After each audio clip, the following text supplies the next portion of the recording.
Hi. Also, probably you're fine with it, but you are still the ragdoll ghost thingy. In I am finding a Fugi. ghost. Okay. I just wanted to make sure. Let me just haunt you. I'm haunting. I'm not even here. I'm haunting your stream. Who said that?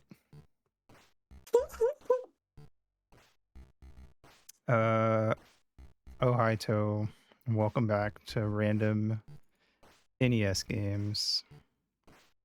Today we're starting with a basketball game, so it's probably going to be the worst game of the day. Why are we starting with a basketball game? I picked them at random. I didn't choose this. Are you secretly a sports person? No. Are you secretly a normie? I don't know nothing about basketball. There's a basket. I think. Probably. Can you play without a basket? Like I would assume you could just play with the rim, right? Is like if you're playing like in your yard, like what would it really matter? You know. No, Wait, I feel like it matters. Did they used to have an actual like instead of a net, did it actually go in a basket and then you have to like tip the basket over to get the ball back out? I never thought about that. That would make sense. Also, does the basketball have eyes? Yeah, I think it does. Great. Cool. He's staring at us. I don't like it. I have to guess a game. Hold on. Spyro the Dragon. Wait, you can't see it. Spyro the Dragon is my first guess. No. It's newer than that. Is this... It's Skyward Sword? I'm not sure. No, there's an area sort of like this in Skyward Sword, but it's been a long time since I played it. It is not. It's on the 3DS. Oh! This is a racing game. Mario Kart? 8 or 7. Hey, I got it. Yeah, I would not have gotten that from the first two, but the third one, I'm pretty sure this is Waluigi's Pinball. Are you good at Mario Kart? On the scale of 1 to 10, I'd say I'm like a 7-ish. 10 is like... That's passing. Like the best you can be. I would say so. I mean, I feel like I'm pretty good. I think I'm good enough that if I played regularly, I could beat most casual, if not all casual players. I feel like my biggest weakness with Mario Kart is that I don't play it very much. So even people who never play can beat me, but once I get in like a few rounds, I'm kind of like...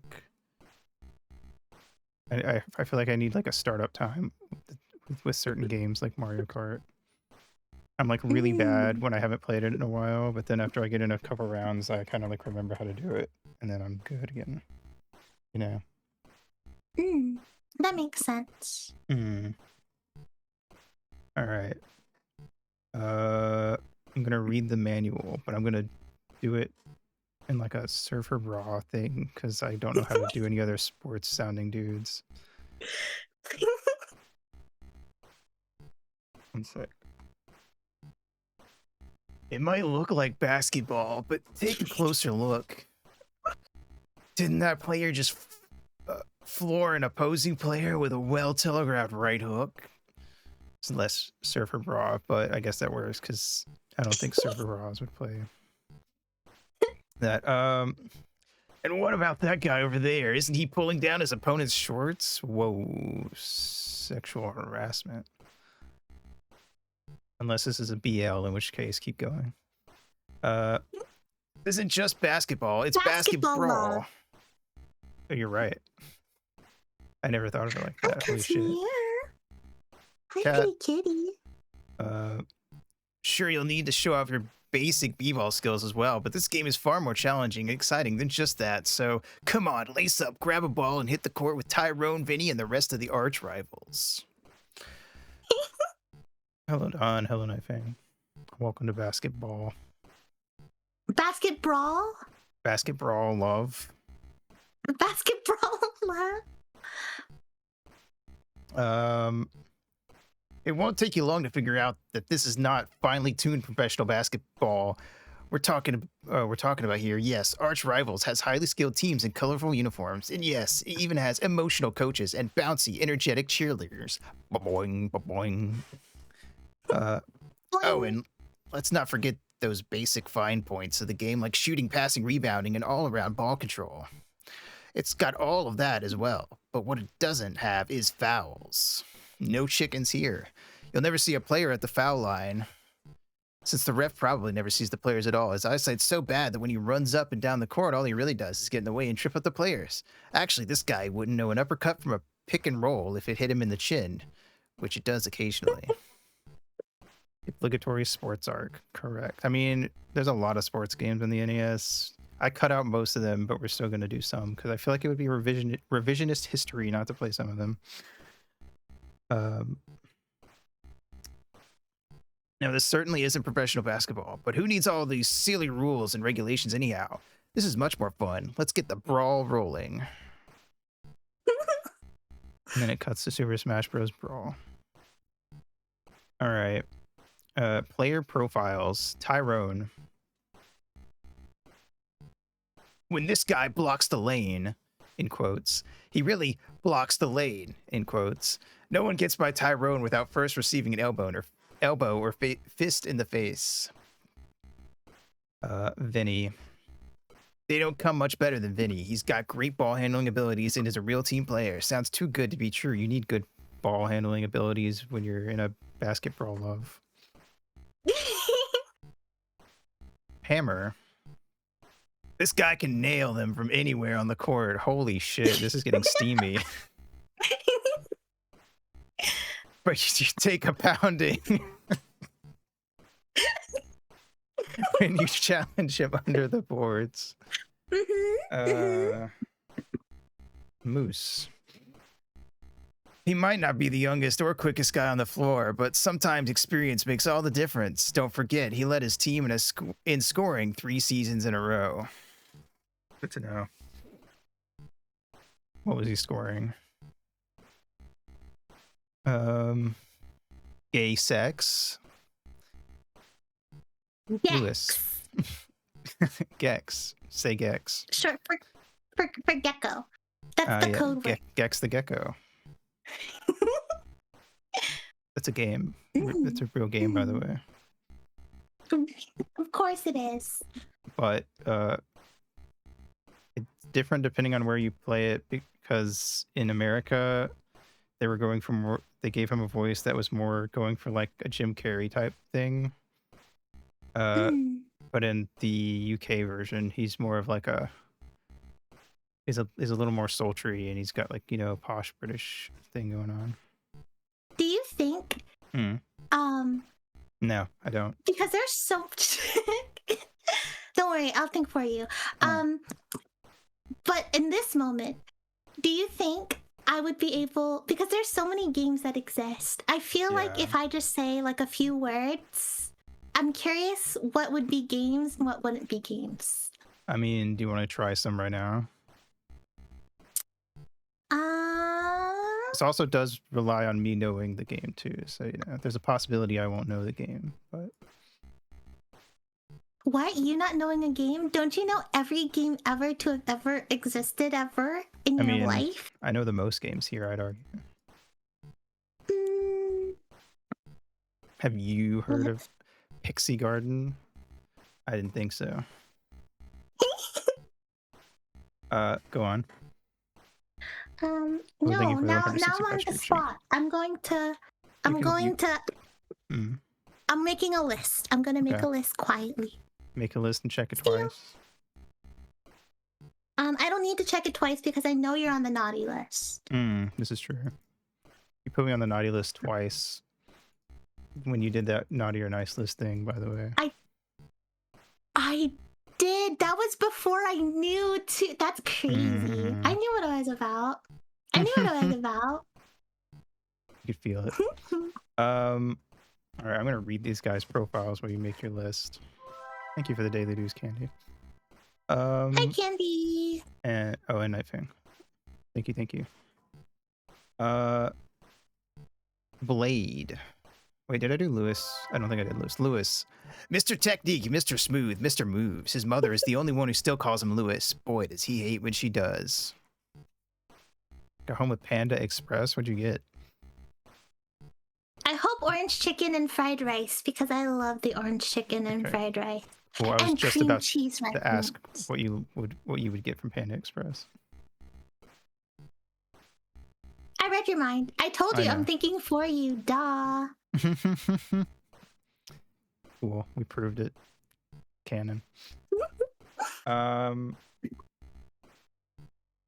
First time ever having it. Got orange chicken and half chow mein and half greens. Okay. Acceptable. Sounds tasty. I get fried rice, double order the pepper steak. Okay. I would like that too. I feel like I would always want to get the orange chicken though.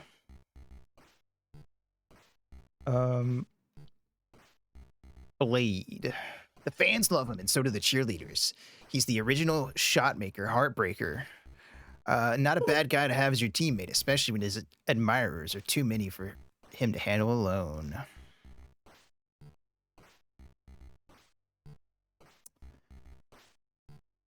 I haven't had Panda Express in forever, so I don't really remember how the quantities are.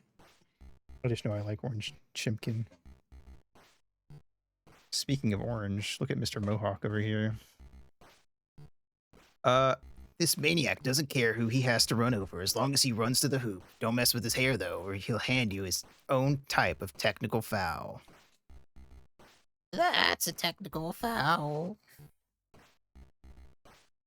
That was a 8 Crazy Nights reference, which is a of course, a movie about Hanukkah starring. It's an animated movie that is animated really, really well, but it's also really stupid, and I never thought it was funny. But it stars Adam Sandler. I'm actually gonna try to find a thing because I just want you to see like, it's like basically a Christmas movie, but it's Hanukkah, 8 Crazy Nights. But I just want you to see like how well animated this dumb movie is. It's kind of insane, and it really makes you think like if movies. There was a time when movies like this could be animated this nicely, and now we barely get like high budget 2D movies at all. It's sad. Yeah, I'm just grabbing the first thing. Okay. You don't even have to listen to it. I feel like you should just like watch what it looks like.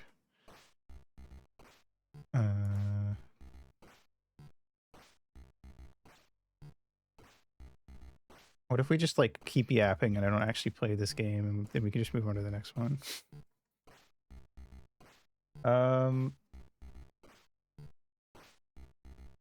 Has the most well animated seizures, and I mean I can't think of any animated that's crazy. that has like animated seizures, to be fair. Yeah, no, it looks really good for what it is. But that's I mean, nuts. It's cool. It makes me wish we still got like animated movies on the reg. Which one's Adam Sandler? I mixed up Adam Sandler, Ben Stiller, and Jim Carrey a lot. Less Jim Carrey because I know him from The Grinch. Happy Gilmore, Pixels, Grown Ups, Just Go With It, 50 First Dates, Click. Okay, he's not Ben Stiller then. No. Okay. Here's a picture of him when he was younger. This is probably what you would have seen him around the like a more recognizable version. Guy. Yeah. That guy. I have not seen a single one of his movies. That's fair. My dad really likes Happy Gilmore, so I've seen that a lot.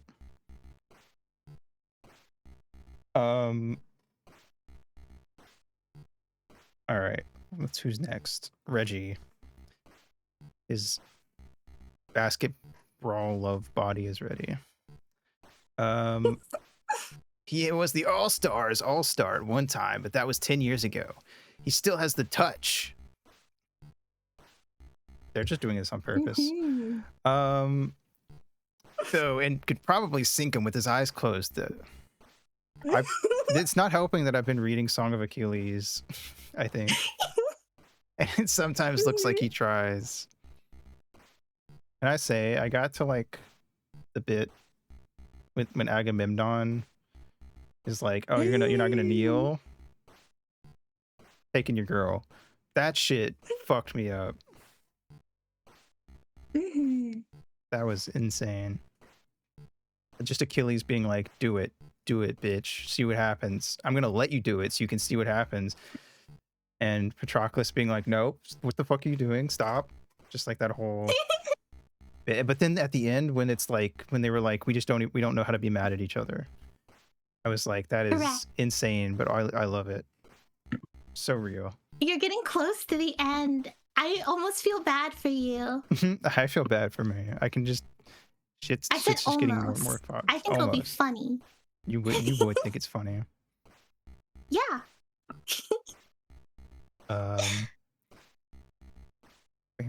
Used to mix up Tim Allen and Will Ferrell. I don't know who it is. I feel like there was someone I used to mix up Will Ferrell with, but I can't think of who it is because I don't really watch movies enough to like remember actors very well. Let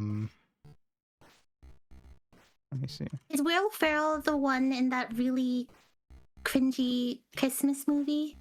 Elf? Yes. Yeah, that's him. I know things. He's also, isn't he the main villain in Lego Movie? Oh, he is! You're so right! That's what I would know him from. Which would probably make people, you know. Elf is the only movie of his, I guess Lego Movie, I've seen that. Those are the only two movies I'm pretty sure I've ever seen that actually have Will Ferrell in them. But I know who he is. Michael Cera, who's the guy? It's Michael Cera, and there's another guy that that everyone mixes up with him, but I can't think of his name.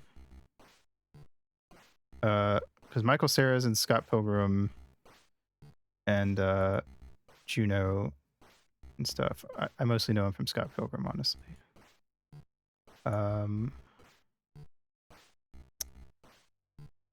Everyone hates Michael Cera. I've always liked Michael Cera. I don't know why people always gave him shit. Who's the one that is? I think he's funny. I think he's funny. Jesse Eisenberg. Everyone including me used to mix up Jesse Eisenberg and Michael Cera because they played really similar roles back in the day. Is he the one that starred in the Magician movie? Oh, let me see. And Zombieland, you're so right. I should have known that. That's Easton's Now You See Me. Yeah. Have you seen those movies? Now You See Me? I have not. Oh, also, have you seen Anastasia? The animated, the animated or... movie? Oh yeah. Okay, good. Why do you Just ask? wanted to verify. Okay. Because I wanted to verify because I was thinking about it because you haven't seen like classics like Mulan 2. I mean, I'd seen Mulan 1. But Mulan 2 doesn't have the princesses. That's true. You got me there. So.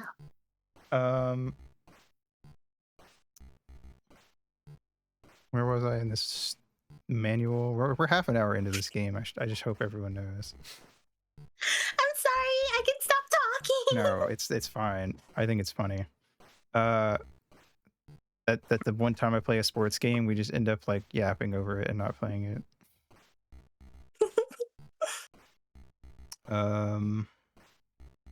Tips from the coach. Remember in Arch Rivals, there's only one rule, and that is there are no rules. Just do whatever it takes to win. All right, go away. Los Angeles or Chicago? Who should I be? So I'm pretty sure I saw The Jungle Book 2 once as a kid, but I remember nothing about it.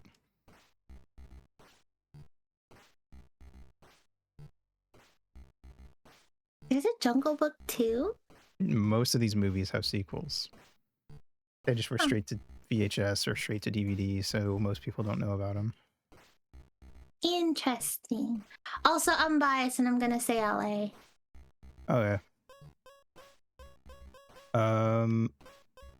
Defensive giant, great player, rebound king, real champ.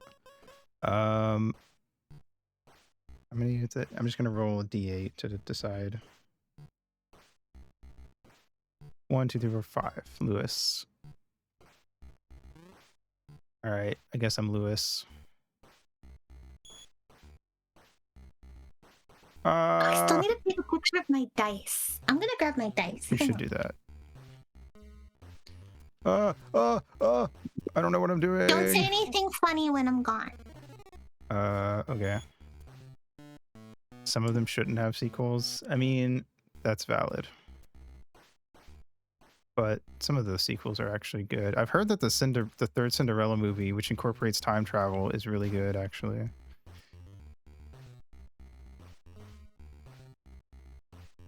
Nice. No, no! I'm losing.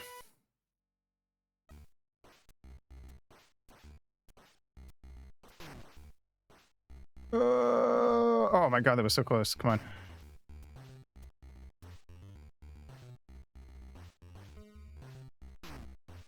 No! God damn it. I didn't realize I could punch them until just now. Okay. Ow! You motherfucker, get over here. You piece of shit. Go, go, go, go, go. No, no! I'm back. Did we win? No, I'm losing. Go, go!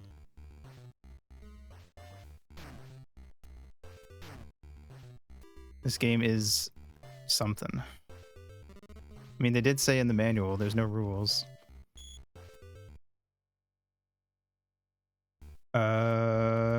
Don't punch me, motherfucker. How am I supposed to get past you?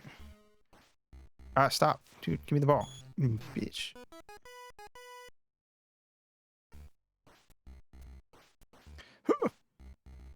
Yes, Casimir. Hi, Kaz. You can't come up here, pretty boy. Oh, come on. That should have gone in. Oh, this is bullshit. Fuck you. No. Block it, block it, block it. Gimme, gimme, gimme. Oh. Punch him. Punch him. Punch him. Punch him. Oh. I have a lot of dice for someone who doesn't play D&D. They're cool. You're cool. Thanks. I appreciate it. I take it back. You were too cocky just then. You're actually very not cool. That's fucked up. Why would you say that? Because I think it's funny. That's fair. Do it for the bit. Always for the bit. Hmm. Which ones am I gonna show you? Get it. Get it. Get it. Get it. Come on. Come on. Come on. No.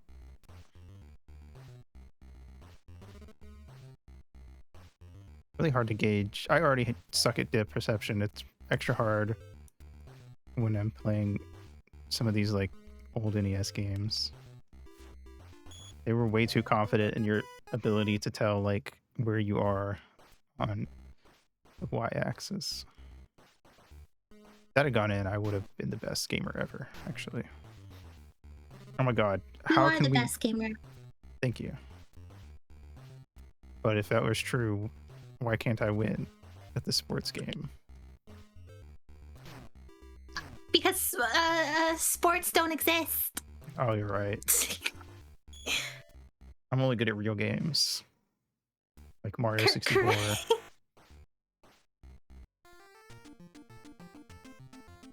End of first period. What is this? Fucking middle school?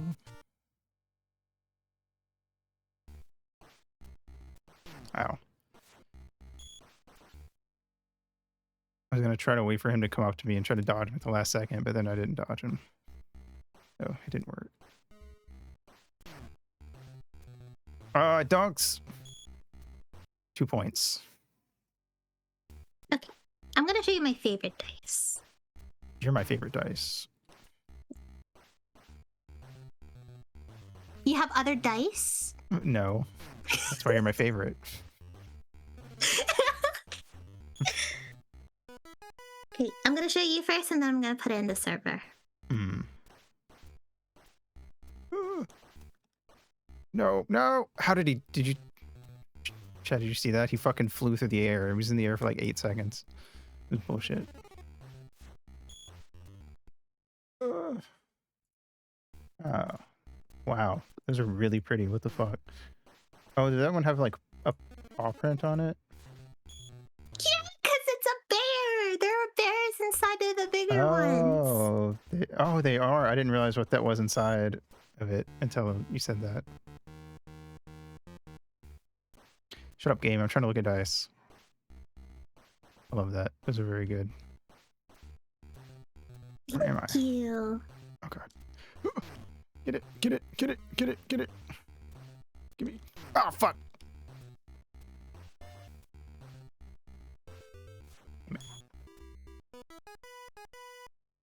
Like the other ones, they look like there's just like a whole like they're just full of stardust.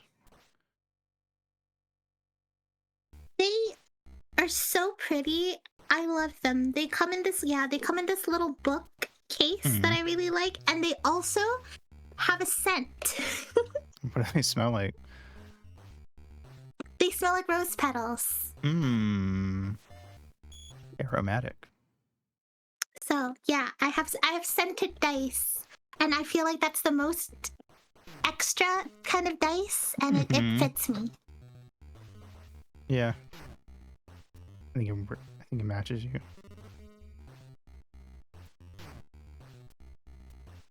You guys have roses on your stream thing, so. Roses have just been kind of our thing, accidentally.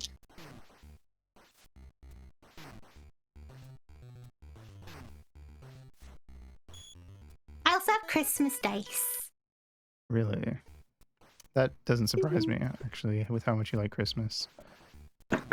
I love Christmas.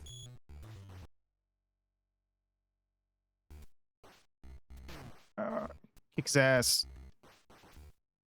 What the fuck? Who spilled their coffee on the... That was bullshit. Oh wait, no it wasn't, because you lost. You didn't get it. Go! Go! Shoot!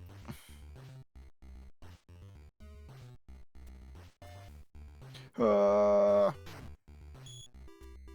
actually scoring points now.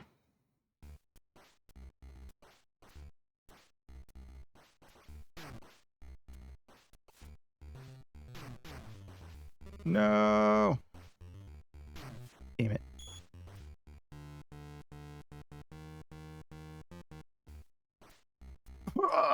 From across the court. Oh, motherfucker. Pass it, pass it, pass it. 14 points.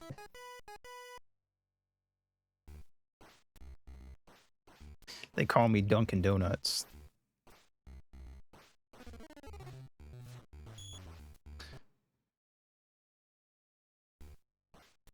Now I want a donut. What kind do you want? Strawberry sprinkle. Fancy. Shoot. Sounds yummy. Come You sound yummy. Derogatory. here. Derogatory. Yeah. What is that? I don't know what that means, but I'm offended. Good. That's the purpose.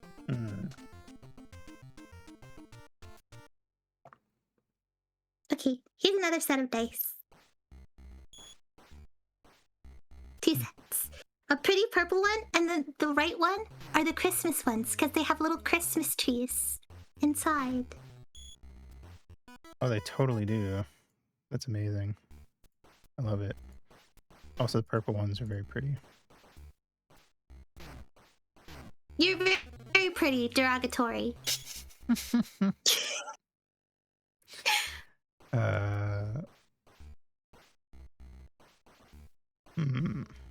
of my dice are that fancy. They're just, some of them just have neat colors.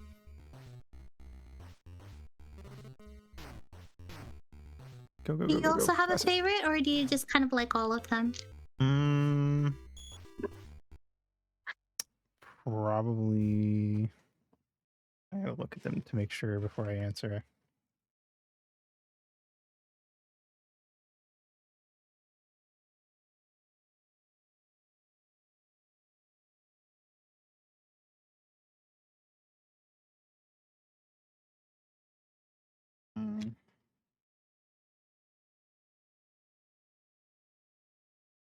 Probably the blue one.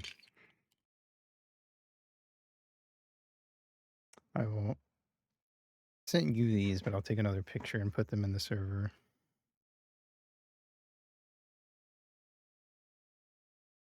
Excellent.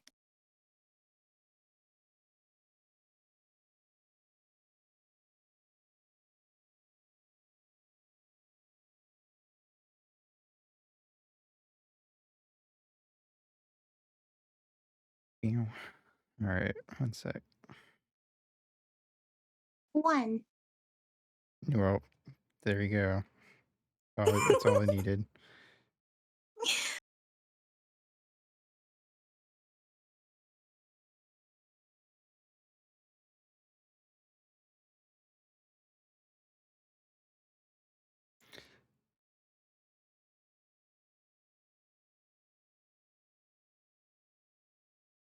Da, da, da. Here, let me put these up.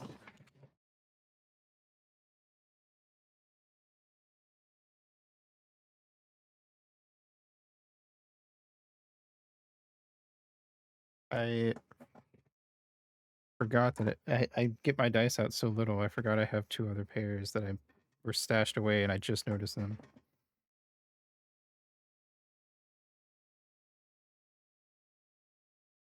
They're also Gotta use your blue. dice more. Can you tell that I like blue? I mean, I would, but I only play D&D online, so Considering using it as your everyday thing. Just roll them rolling for for fun. just for funsies. Maybe I should find a way to incorporate it into stream. Do some dice ASMR.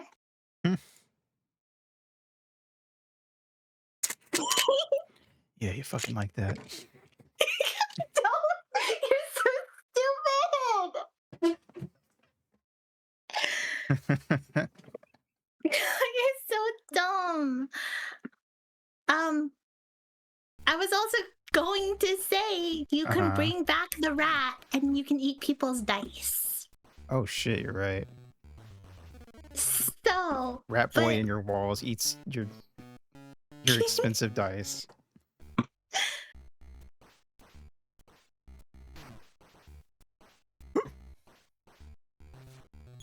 Nice. We're only 30 points behind, guys. Surely we can catch up. We're gonna high Q this. Because have you actually watched Haikyuu? I read some of it, but you know, I can only enjoy most sports manga and anime so much. They don't catch my attention a lot of the time. Oh shit, I almost had it. The only one I've ever watched was Yuri on Ice. That's fair. My favorite sports manga was Slam Dunk. Which is a basketball manga. You'd think I'd actually know something about basketball, but I didn't like it for the basketball parts. I just liked the writing for the characters. Interesting. It is considered by many to be the sports manga. If you're going to like pick one up. That guy who made it also went on to make a manga, a historical fiction based on Miyamoto Musashi. called Vagabond, and it is considered one of the most highly detailed manga out there in terms of like the art. And it was so highly detailed that he just kind of like gave up on it after a while because it was just too much to keep up with. But it was really good. I liked it. It starts off with Musashi, you know, being like, I'm gonna go around and fucking kill people as a 12-year-old because I can. As I'm sure you remember the story from, you know, Puppet History. Of course, yes. And then but as he gets older and it gets further into the story, he gets more and more like, maybe I shouldn't just be going around killing people for fun and stuff. But then by then he's already so well known as like the greatest swordsman ever that people start chasing him to look for fights. And, you know, he's slowly becoming more and more like I guess pacifistic as he goes on. And they kind of left it on a note where it's like, if the story had gone on, I'm pretty confident the only reason he would have actually done any more fighting is because, well, one, he hadn't done the fight with Kojiro on the island. That was being set up to be like the final fight of the series if we ever got to that point. Which is usually where people end the story when they talk about Musashi anyway. And then there would have probably been an epilogue of him like, right, you know, having his kids and stuff, or his kids that he adopted, I guess, and writing a book and all that stuff. But we never got to the Kojiro fight. But the way it was set up, it really felt like he probably, what Miyamoto or Musashi in the manga was probably not going to be fighting Kojiro of his own volition. He was probably going to end up having to get forced into it because he like ended up staying in a village and learning how to like do rice paddy farming, and was like very content being like farmer and not like you know, a swordsman. So it's a very cool story of like watching someone go from like, you know, the typical I'm a samurai so I want to just fucking kill people to prove how good I am, to like, you know, stop, get back here. Wanting to live like a peaceful life and put that behind him. They do a similar thing with I don't know if you've heard of Vinland Saga, but it's instead of samurai, it's Vikings. No. Where the main character starts off as a kid and his dad gets killed. So then he becomes like, you know, he always when he was a kid, he wanted to be a Viking because he was like, oh, Vikings are so fucking cool and yada yada. And his dad's like a Viking, but his dad is way more peaceful and like chill than like your typical Viking. Which he got away with for a while because he was powerful, but a lot of Vikings kind of like didn't like him because they were like, you're weak-minded, you're too kind, yada yada. So when his dad and a bunch of like the other men on the ship get killed, Thorfinn is like, okay, I need to be like the coldest motherfucker ever, and I need to kill anyone who wrongs me does anything to slight me in any way whatsoever to prove that I'm like the baddest motherfucker. But eventually, especially after like the big time skip happens, Thorfinn is like, I will never kill ever again. Nothing can ever convince me to harm another person. And now the problem is, it's really fucking hard to be leading a group of settlers going, you know, sailing across the sea to settle new land. If you're just like anti-killing 110%, because they ended up settling somewhere, but then, you know, they were like, it's like they're a North American area-ish, I assume. I actually don't really know. They call it Vinland, but I'm pretty sure it's like East Coast North America or like something like that. But anyway, there's native tribes that live there, and they're like, yo, get the fuck out of here. and it causes a lot of tension and stuff. But then like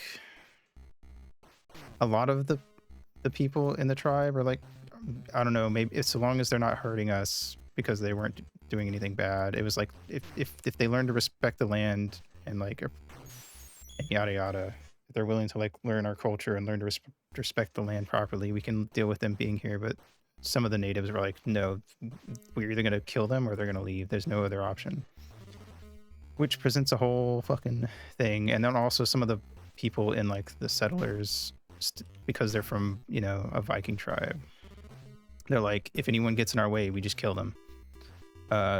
So then eventually a big fight broke out after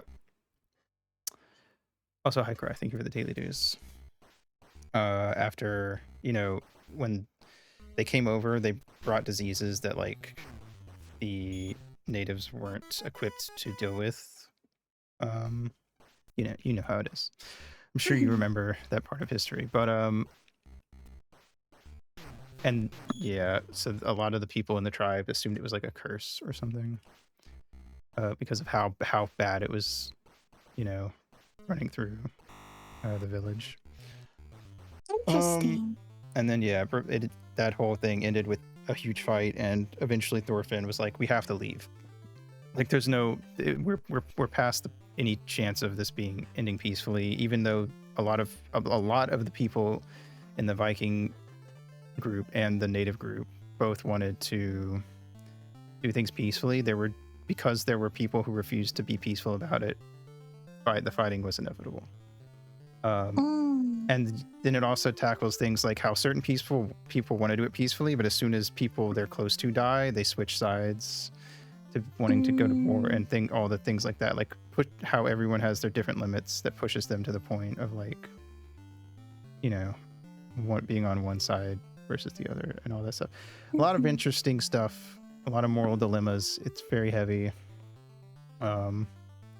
pretty kawaii stuff. Crazy. Oh, there was one thing too where like he's basically like a shaman in the natives village, and he had like a vision induced by like some sort of ritual they use, probably using like various plants and stuff in the area.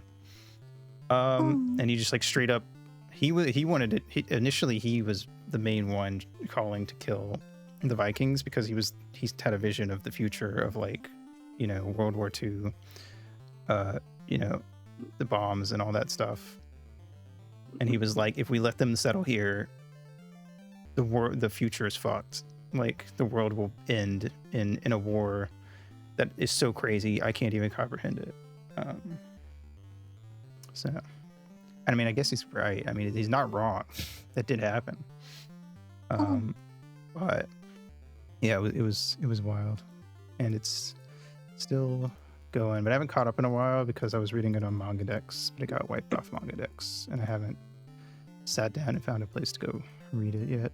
So I'll go find it at some point. But it is a wild story. It's very interesting watching one of those stories though, where like the main character is kind of like your typical I just want to fight and kill everybody kind of thing, but then when you get to like the late chapters, he's like, I will never harm another soul for as long as I can help it. I will do everything in my power not to get into a fight. It's like the journey there is very interesting to watch, I think.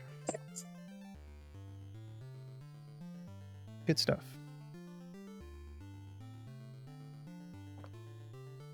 The guy who made Vinland Saga before that made a sci-fi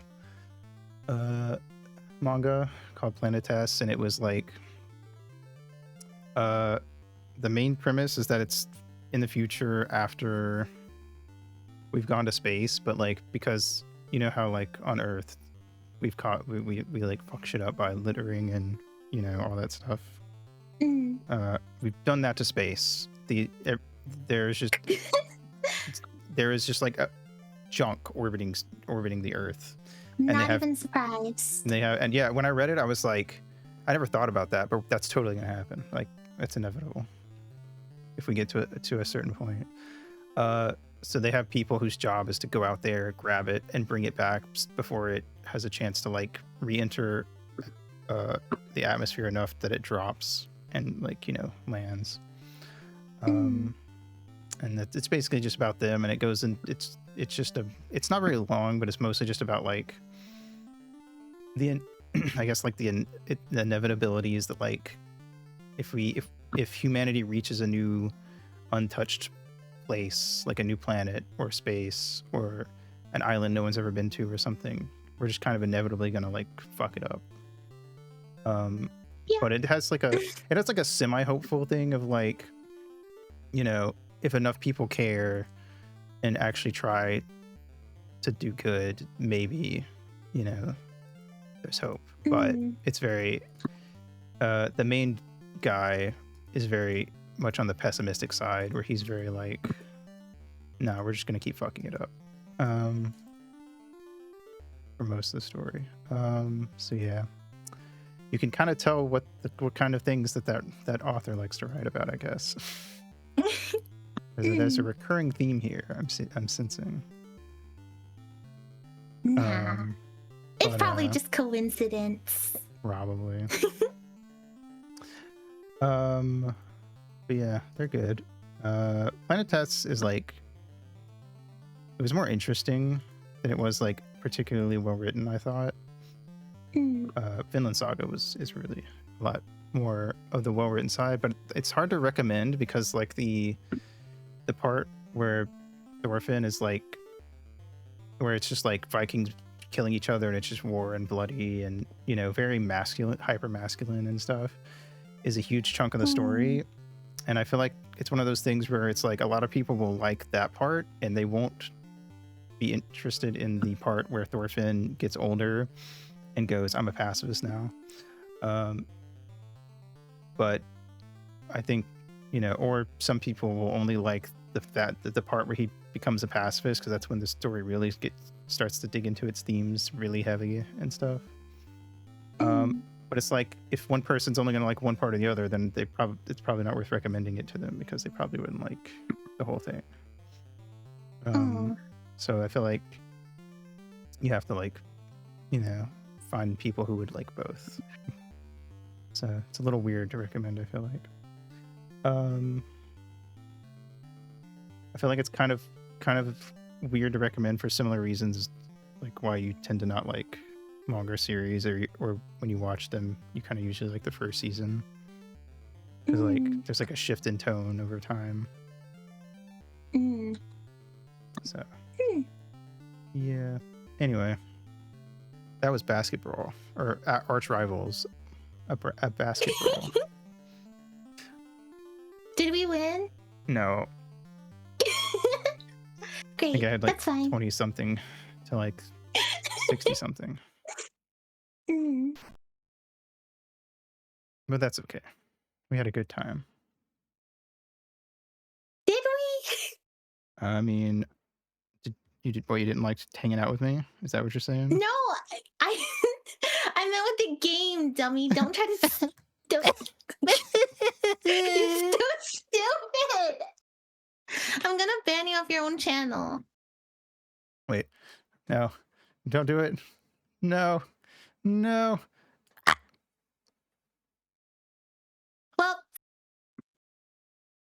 that's what happens. I'm just saying. I don't know.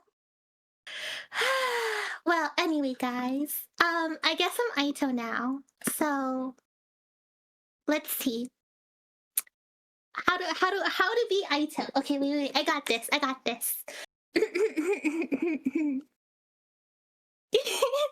I'm trying to figure out which way am I gonna go. Cause I could go the retro way. Like I'm into retro games and I know every game ever, and I like the consoles that are really big and boxy and like, you know, ooh, and I'm such a gamer and could do things also blindfolded, which is crazy. Because how do you do things blindfolded? But that's technically on the DS. No, it's not. Never mind. I'm really bad at being Aito. Dun, I totally think I'm really bad at being you. dun, dun, dun, dun, dun, dun, dun, dun, dun, dun, dun, dun, dun, dun, dun, dun, dun, You're dun, dun, so dun, dun. stupid. Ha!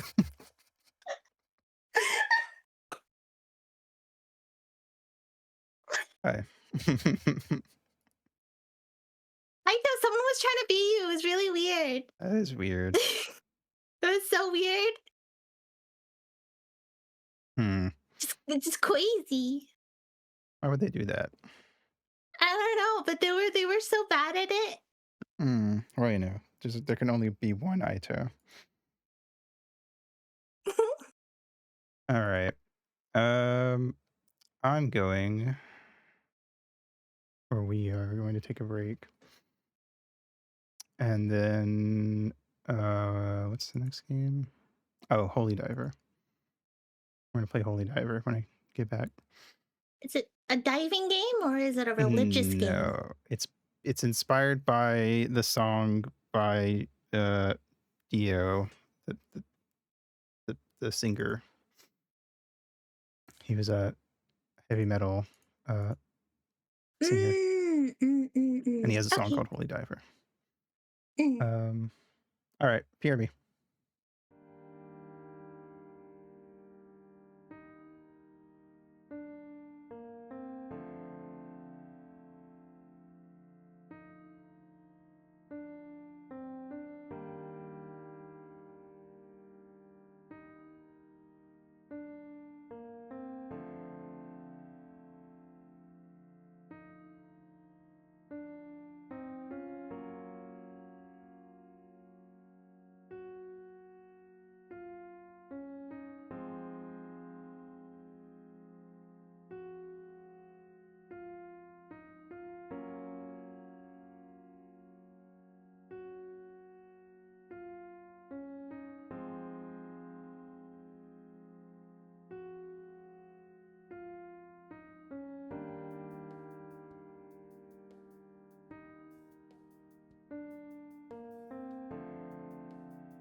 Hello. Jesus Christ. It probably isn't as bad on stream, but that flashing there was really bad. Jesus Anyway. Oh no, it was pretty bad on Steam. Yeah. Normally because of I don't know, something about the way I capture a lot of games when they do that actually aren't too bad. Why does it flash when I already hate this? Why is it flashing so much? I don't even have like photosensitivity and I'm like, this sucks. What the hell is going on with the graphics? Is it supposed to do don't that? like this. I don't either. I'm confused. What is... Is a basketball game going to be the best game? What the fuck did this... Is this like a problem caused by the patch, translation patch or something? Okay, this is actually unplayable. I'm... Like, what is wrong with the graphics? I can't tell where I'm supposed to be going. Why is my name Randy? Why am I spawning in the air? What is happening right now? I've never played a game that's glitched like this on stream before. This is actually kind of crazy. Ow. It's me. I tell you, I'm cursed. It's not you. It is me. No, I've seen I'm shit like this happen cursed. before. Not on stream, but I've seen shit like this happen before. Oh, this is one of those games where they infinitely spawn. What? How did you come? Why are you in the ground? Are you a mole, sir?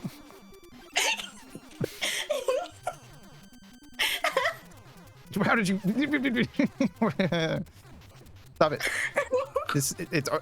I already hate it because the enemies just keep respawning infinite. What is going on? I feel like I'm in a dream and I'm like trying to wake up, but it won't let me. Shit.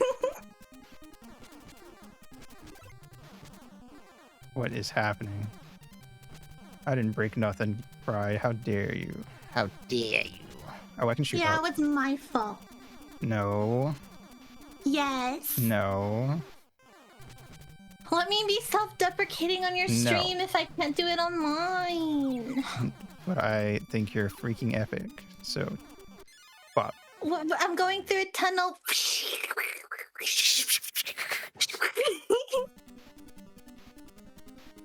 Oh, wow. That was Alright. so That's a unnecessary. wall? There's invisible walls. I don't know. I don't like it. Pop, pop, pop. How's your yogurt?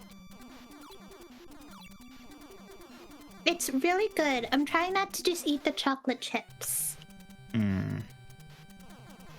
Music's kind of good. It's probably based on actual Dio songs, though, is why. There's a channel that I used to follow, or I still subscribe to them on YouTube, but they haven't posted in over a decade. They did like 8-bit covers of like metalcore and like heavy metal and death metal songs. It's pretty cool.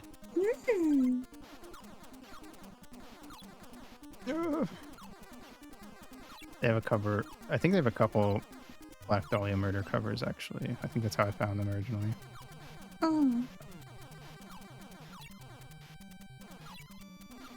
What the fuck is that thing and why is it freaking out like that? It's a pumpkin man! Ugh, he's dead. I had no choice. You saw it was coming at me. Oh my god, there's more. Jesus Christ. Alright, cool. What is going on with these graphics? You're making progress, though. I cannot believe I'm making progress. I can't even tell where the floor is half the time. I'm at the boss and I'm scared about what's gonna happen while I'm fighting. What are you? Oh god. Randy. Okay.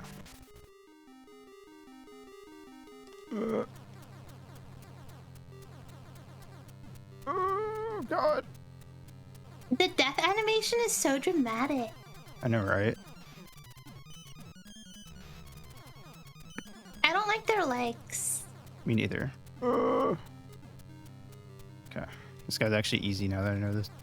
How to fight him. Oh shit, I didn't run fast enough. Continue. Where does it start me? Oh, it's gonna be at the start. With all the fucking flashing that I hate. What is any of this? Why is this game's UI just Zelda 2? Because it's trying to be Castlevania meets Zelda 2, but also Mega Man, because you shoot fireballs instead of a sword or anything. Or a whip. I like that we're in a chapel, but it really is cursed. It is very much a cursed chapel. I hate everything that's going on right now. This is the most cursed chapel I've ever seen in my life. Imagine it, like, actually imagine if you're like the hero meant to go kill the demon lord or whatever, and you walk into the base and it's like, oh, everything, the floor is sometimes the floor, and sometimes I go to step and I just trip and I fall 5 feet. Like, this is easily like the best way to just like defeat the hero. It's just have your castle be like this. Oh god, illusion magic is powerful, is what I'm saying. I don't know how the fuck I can actually even progress through any of this game. Oh my god. I can't tell if it's an actual pit or not. It's not. Okay. So I also, it doesn't auto fire. I'm having to hit the B button every time I shoot a fireball. So I'm just like mashing like crazy. Fuck. Even if this game was working properly, I would not want to play this for more than an hour, just because of the mashing. Mash TV show.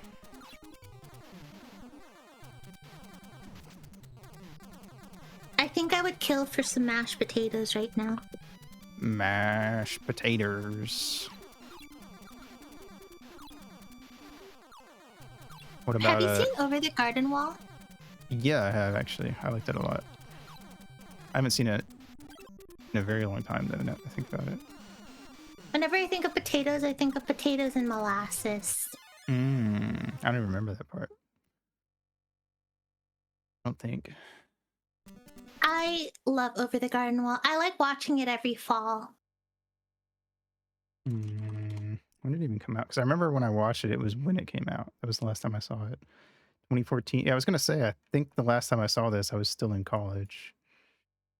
So, yeah, that was a long, long time ago.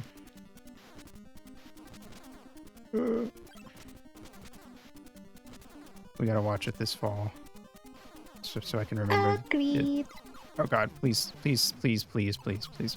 Why are there so many of these little skullbat guys? They're everywhere.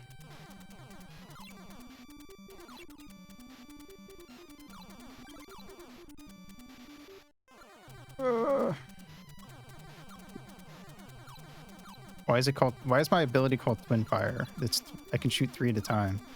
It don't make no sense. There's a third twin.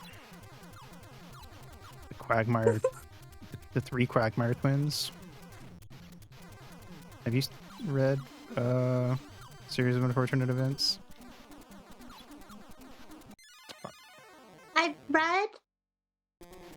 Yes, I have, but it's been like ages. That's fair. I remember liking them a lot though, and it really influenced how I write. You know, I can see that actually.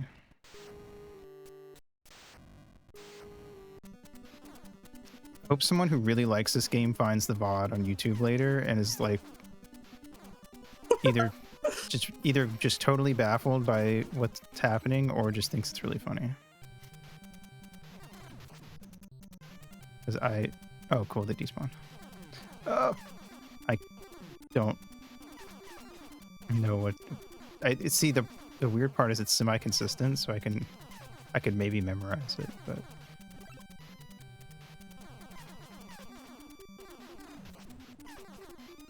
I want to kind of look this game up on Wikipedia real quick and double check, because I'm very confident this is like a me thing. This is happening to me because of, my guess is the translation patch that I got off the website I use probably just sucks, and something about it, either the game is just inherently messed up or it doesn't work on certain emulators because of it. I don't know. But it would be funny if I look this up and I find out that this game is actually just like shit. And this is just how the game runs. I think that'd be wild. That'd be really funny. It could be one of those games that wasn't originally released and then it got leaked at one point. Also, so that could be why. I've seen games that are officially released that play like this, so... But it's like Action 52, which is like notoriously bad. Considered one of the worst NES games. What am I supposed to... Honestly, even if was like... Even if the game was working properly, some of these screens are kind of just insane, like how much stuff's coming at me. Okay. Let's see. It is widely considered the most difficult game for the NES and one of the most difficult games ever made. Cool. So even if it was working right, nothing about it fucking up like this though. So this is definitely like a me thing. I don't know. I'm very confident it's probably the patch that for the translation fucked something up somehow. Because I've never had a game mess up like this on this emulator, so I don't know why it would be messing up like this just because of the emulator. It was Japanese only as well, so there's no... I don't have like a manual or anything either. You need to get back to your Japanese practice. I did get back into it, but learning kanji is hard. All right, they're hard to memorize. There's a lot of them. That is so real. I'm trying to get into the reading. I don't care as much about the talking part because I just want to be able to read old Japanese only RPGs and stuff. Interesting. So I feel like the practice we're both doing is like the opposite of each other. We can make one full fluent Japanese speaking person. So it'll be great. I think I'm turning Japanese. I really think so. Ow.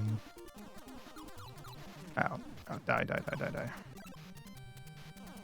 But I can see why this game is considered the hardest game on the NES. I don't know how I got to the boss at all, because I'm in this room and I'm like, how did I do this while also being freaked out by the game glitching? Jesus fuck. Why is this game so hard? It did not need to be this difficult. Even now that I know that the room doesn't have all the pitfalls that it looks like it has because of the weird glitches graphically, it's still hard because I have to dodge all these fucking guys. But yeah, no, I'm doing 30 minutes a day. I go through my hiragana and katakana and practice those, and then I spend the rest of the 30 minutes just doing N5 kanji and vocabulary. Why did the game slow down all of a sudden? What the fuck is happening? Oh, because there's too many enemies on screen. Oh no. The game doesn't purge enemies when there's too many. So, yeah. There's not a lot of kanji I recognize, unless it's like super... like common ones, like... like Mizu. I would probably recognize Watashi. I'm trying to think of ones just off the top of my head that I think I'd recognize. Throw some common words at me and I'll tell you if I would recognize the kanji. What about common words and phrases? Let's see. How about kudasai? I don't even know if that one has kanji, or, but if it does, I don't know. Then no. I don't even know if the common way to like write it out is in kanji or hiragana. So no. If it was in hiragana, I'd be able to read it, but you know. See, I don't even think I'll be able to because I'm not good with the reading aspect or writing aspect of some languages, and then other languages I'm better writing and reading than speaking. Is it just because you were exposed to different languages in different ways? Mm-hmm. Makes sense. I recognized Inu, How which I think about... you would find funny. Yeah, I did.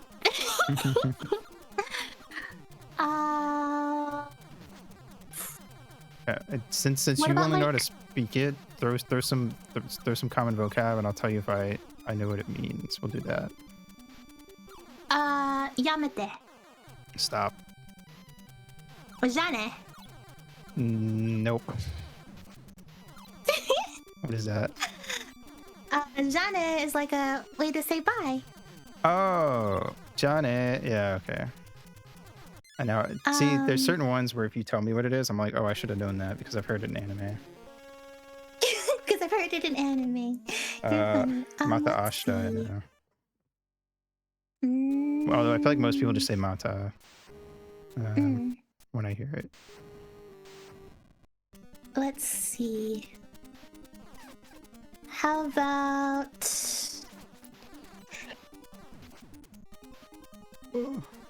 I'm trying to make sure it's correct in my head and not a mix of other languages.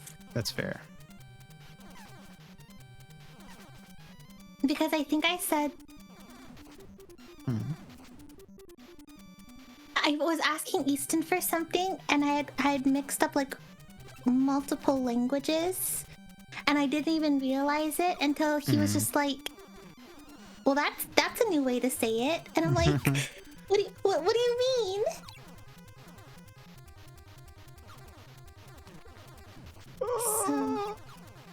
So many fucking skeletons. I was speaking of Easton. Oh no, I just got a text. Oh. Choo. On his way home. Oh, he's gonna be a little late.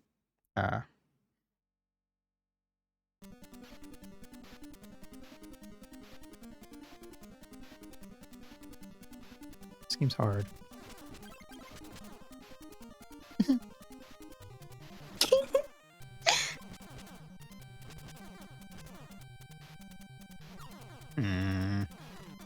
Skeletons.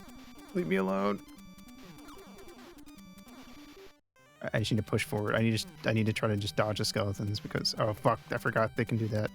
God damn it. Okay, I need to kill them when they do that. But otherwise I need to God. Rip.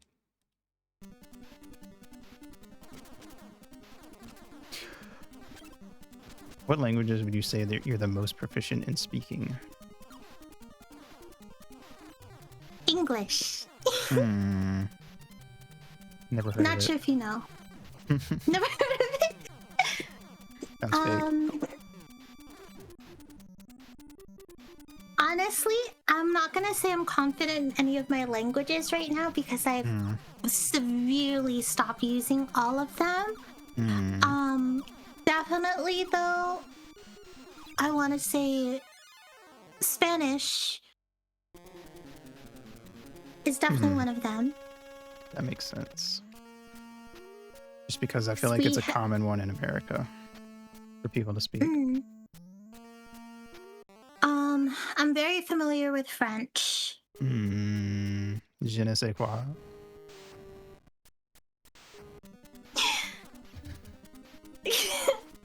Parlez-vous français?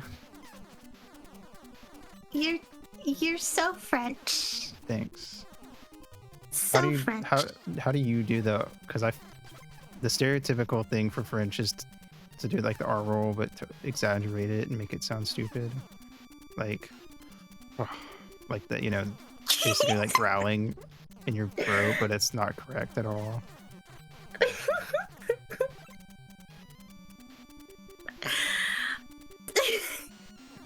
Was it that funny? You're... yeah. I don't know how to explain it. Because just it's not say really like, it's not really like a growl. I would say it's like a... I was told it's like a roll, but it's in the back of your throat, and I don't know what that means. Yeah, I'm trying to describe it. Hang on, let me see. Because I can do like the Spanish roll, kinda. Pero.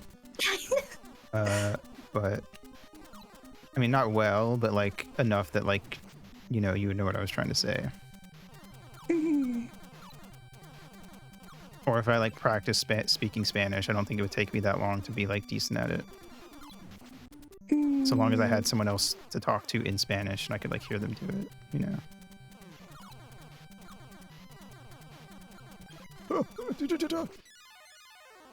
I can't even get past this one room. This game's crazy.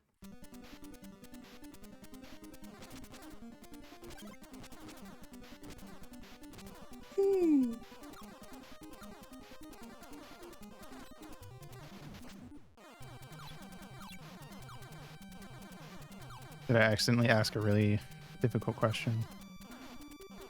No, you're good. I'm just trying to figure out how to describe it without describing other languages, because that wouldn't be helpful.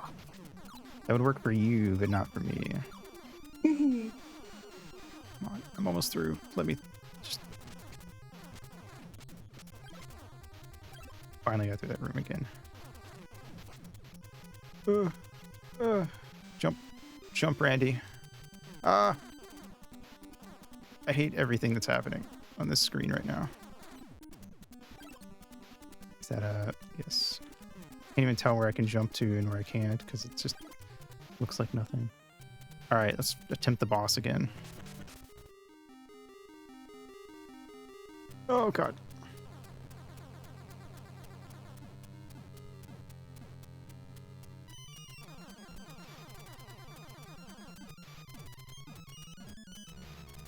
I'm coming back to this question. That's fine. Did you ever make that other list, by the way? No, I got distracted organizing my books. That's fair. You don't have to. I was just curious. No, now I'm writing up a list because I couldn't answer the question. Hope I'm doing damage. I can't really tell.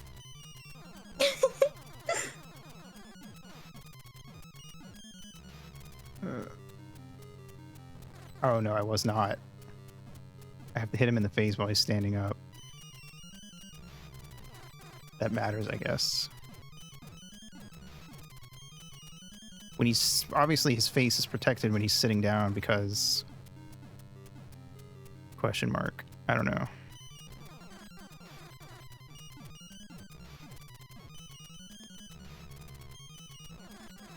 Oops. So long as he keeps the same pattern up, he's actually pretty easy. Oh, I win. Nice. We actually beat the first level of this godless, cursed game. I'm surprised he's still stuck with it. Actually, no, I'm not even surprised. I mean, we got 24 minutes left. Crazy. Crazy. What? Okay. I don't think it was supposed to look like that, but what's happening? Is this supposed to look like this? I don't know. Ah! Got the blizzard. I didn't like any of that. Are we in the weird route? Yes.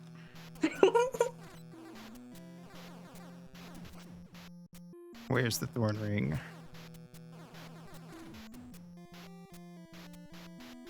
On my finger, duh. Well, okay, you know what? Fair enough. I don't know why I asked. Yeah, Yeah, why did you ask? I don't know. It's called exposition. We had to set it up for chat. Oh god, I'm dying because I can't tell where the lava is and isn't. Okay, I think this level is actually going to be unplayable because of the graphics freaking out. I just don't know where I'm allowed to jump. How is that all lava? I don't even know.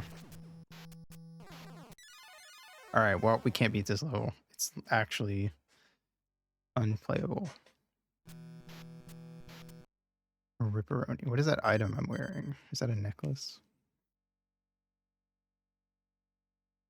All right, instead, I'm going to see if there's a speedrun of this game. I'm going to watch that for 20 minutes.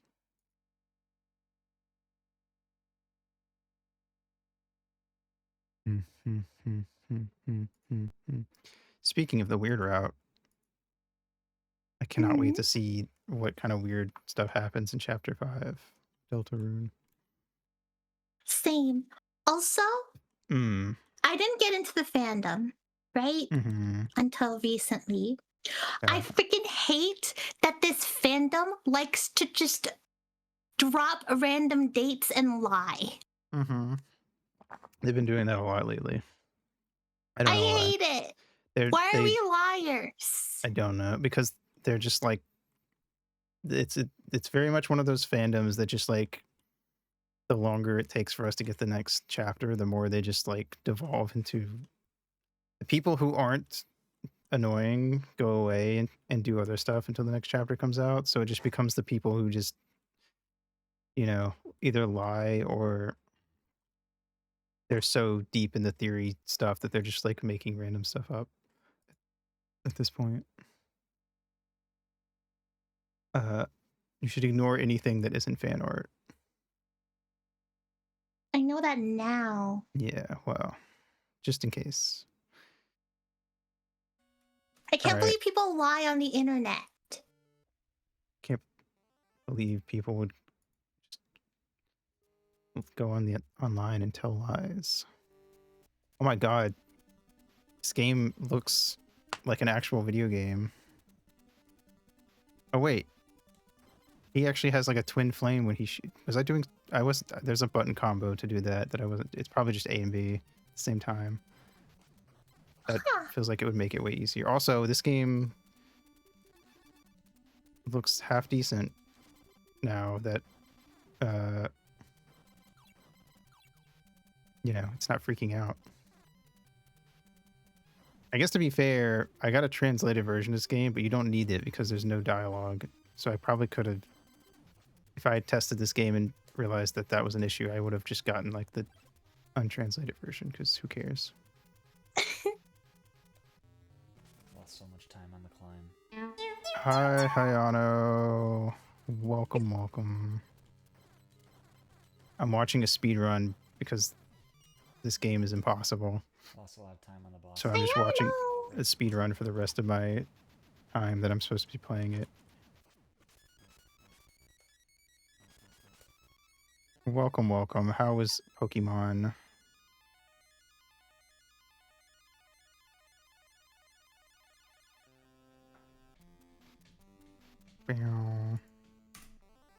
Actually, is this Castlevania 2? It is Holy Diver. I'm actually gonna play it for you guys again because I can. Co-radish raid. Oh, it's a cow and a radish raid at the same time. Co-wazy. No shinies. You'll get them, I believe. You guys are the shinies. Don't double team me. Gives up Hayano. We'll double team back. Yeah, there you go. Now it's a quadruple team. All right. So I need you guys to see this game because for some reason the one I'm playing, the graphics just don't work correctly. So just enjoy.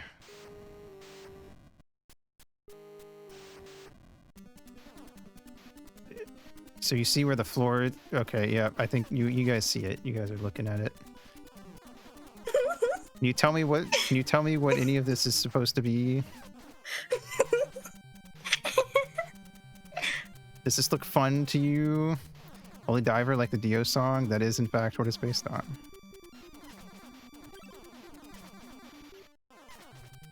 Yeah. Does this look like a good time? Yes. I think you're lying to me. I would never lie to you ever. On your own stream? That's crazy. That's the place you're most likely to lie to me. You're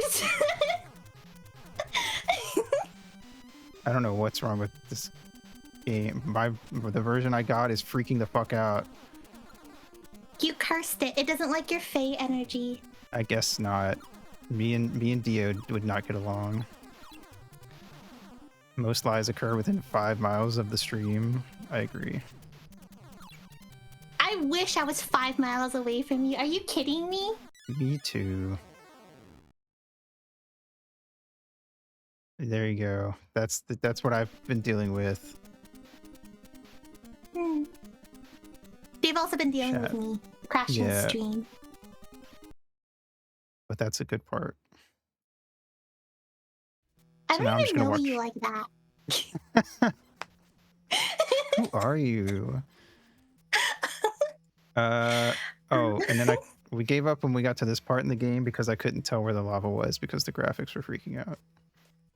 Oh, that's what I was supposed to do. I was supposed to shoot that, but I couldn't tell because I couldn't see it. Anyway, who are you? You don't need to know. Don't worry about it. Okay. You'll find out soon enough. What's important is that I Ominous. know you. Sort of. Pokemon Sword and Shield. That's cool. Pokermans. I want to play Pokemon. You know, once my stream starts Right there. being okay and Yeah, I learn how to be a you were decent streaming streamer. too. You're a great streamer. Okay, so I came up with a list of fake games. Possibly Okay. fake games. Okay. I also have, if they were a game, what I think they'd be. Okay. So for context for people coming in, we were talking earlier about how there's so many games that you could just say something random and it's probably actually a game. And so we're about to test that. Emery just came up with some stuff and she's just gonna say it. So And just see what happens. all right, hit me. Okay. And also read the list. Shut up. Okay. Let's see. So, a game called Happy Horse. It is a horse platformer where you're basically trying to collect little smiley faces Okay. in order to cure the horse's depression. Okay. I don't even know if there's a horse platformer. Well, there is. It's called Crystal's Ponytails. I can't believe I love on the that you Sega know that there's a Genesis. horse. lava pit. But you know that there's a horse platformer. That's crazy. Yeah. Here. All right. I do not think you're collecting smiley faces to cure depression. You're just running around as a horse. What the heck? That does look like a happy horse, though.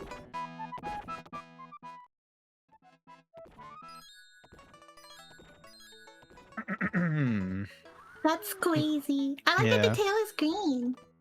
Yeah, this is a we couldn't get the license for My Little Pony, so I just made up a character. I just made up a horse character who's My Little Pony adjacent. What about all a right. game Hit me. called Plant Princess, where it's an RPG Mhm. and you are collecting plants, different herbs and such to cure the plant princess. And there's a Interesting. plant themed characters. Everyone's named after a plant or an herb. The main character's name is Basil.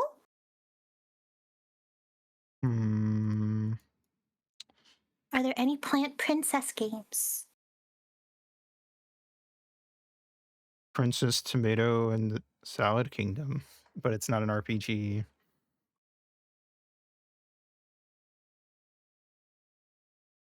Okay, but that's nuts. Yeah. See, even if we're not going to get things on the dot, the fact that they still exist and that you can think of it off the top of your head, absolutely crazy. A bunch of nuts, coconuts, cashews, pistachios, Here. macadamia nuts, walnuts, pecans. Deku Nuts.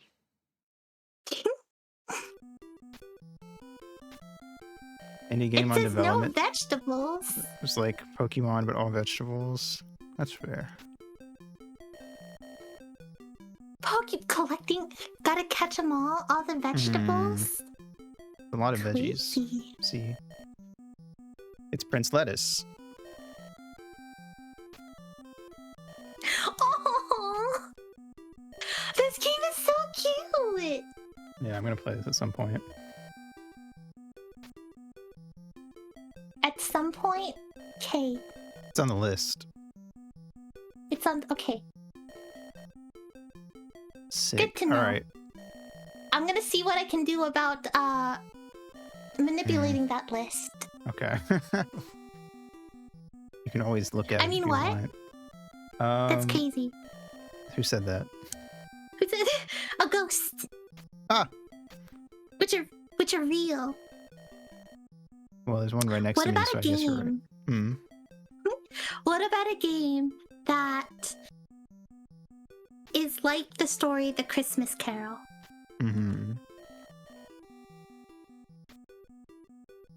That's it? Yeah. I'm just Oh. curious if there's a game where you can play as Scrooge and then you can go through all of your little things. Like you know, probably a visual novel. It would either be a point and click or a visual novel, yeah.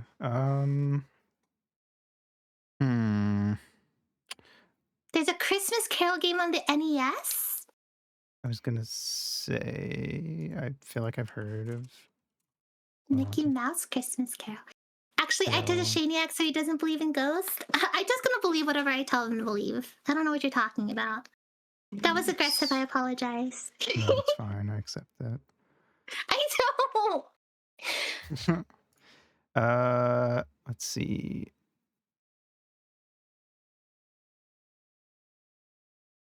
And nothing's coming up, surprisingly.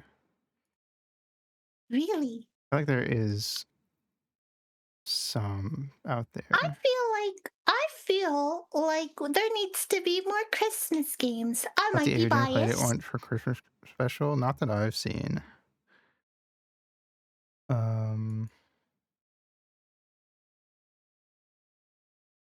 There's a DS one based off of one of the more recent movies. Anything for M. Hayano. Kisses for you. Mwah, mwah, mwah, mwah. How dare you? I'm right here. What? Who are you? Huh? I don't know who I am. Don't worry, I'll forgot. tell you later. I feel like I'm surprised that when I look that up, there isn't like a old point and click game based on it. Yeah, nothing comes up. Let me see. If there's a game just called Christmas Carol for the NES, I can check right now. There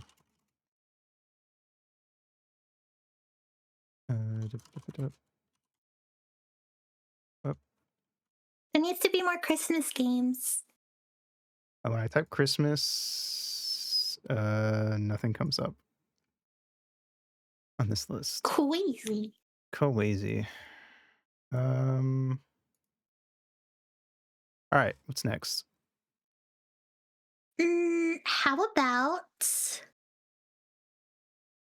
Also, for the record, there are other Hmm. books that do have those. Like, there's a bunch of Dracula games. Some of them are based on the movies. Some of them are based on the book, etc.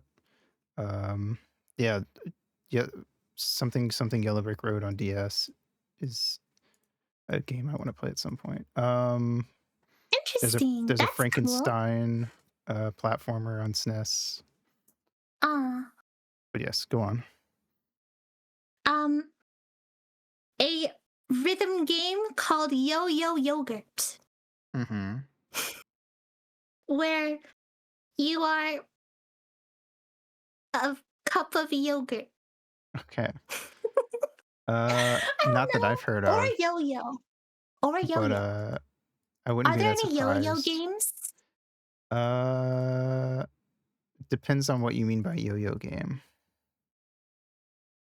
Is Or a yogurt any game? game where the main character uses a yo-yo game, or do you have to be actively doing yo-yo the sport? Is there any game where you are the yo-yo? Or a game where it's primarily about, No, yo-yoing? not that I know of. Hmm. Also, there's a company called Yo-Yo Games, so that corrupts my search. It's an indie game from a couple years ago where the main girl has a yo-yo, but is it just yo-yoing, or I mean, there probably is a yo-yo simulator, but you know, it'd be some like new indie game. I'm a lot more interested in trying to figure out like if there's like an older game that in my wheelhouse. That game, yeah, I do know what you're talking about. I don't remember what it's called. Hat in Time. Yeah, Nintendo and NES do use yo-yos. That's what I was thinking of. But A Hat in Time is not the game that with the yo-yo. I don't remember the yo-yo game. Yo-yo platformer Switch. Is this it? Pipistrello and the Cursed Yo-Yo. Oh wait, that's not it. Is it Curse Yo-Yo? That's a different yo-yo game. This one's a 2D sprite game. Penny's Big Breakaway, that was it. Cool. Neat.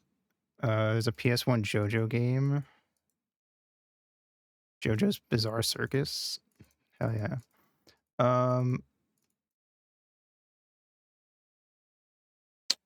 Anyway, all right. Next.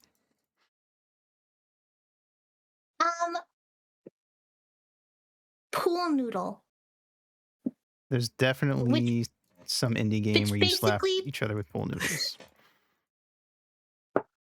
Oh, see, no, I was thinking about like a pool noodle, like being in the water and looking like a snake, so it'll play like the game Snake, but in a pool. That's interesting. I've never seen it, but it sounds like a fun idea for like a game jam type game where you have to make it in 24 hours.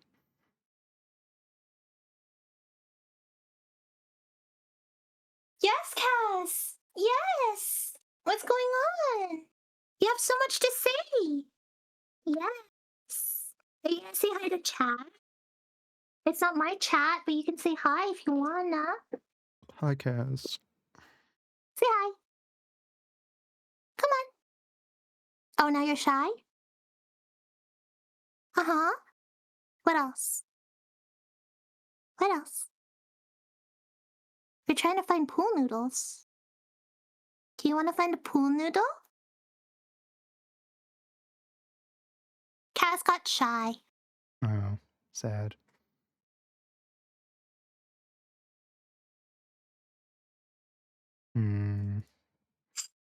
Okay, that's enough attention. Go away.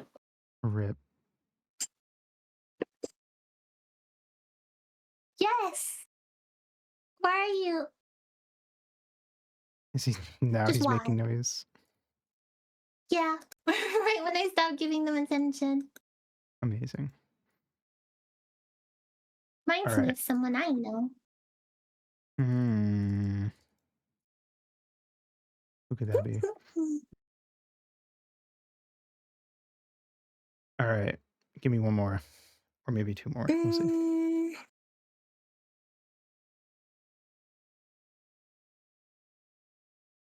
There has to be.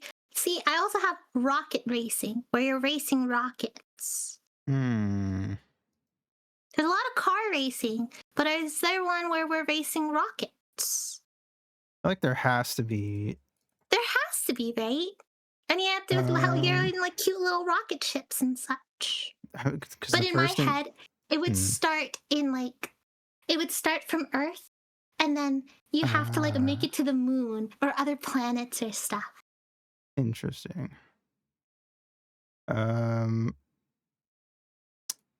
Yeah, I feel like there's a lot of weird racer games out there. Ones where you're rockets and you can actually go into space, maybe is kind of specific. But I feel like there's got to be something like that. Usually a lot of the older ones, usually they were just like very car-like, even if it was futuristic or something. You're talking about the one on the Wii, Pablo? Or you And play as toys? Yeah. There's a bug racing game on PS1 where Are we you're cute like, bugs? yeah. I think they just kind of look like bugs. I'm trying to remember what it's called.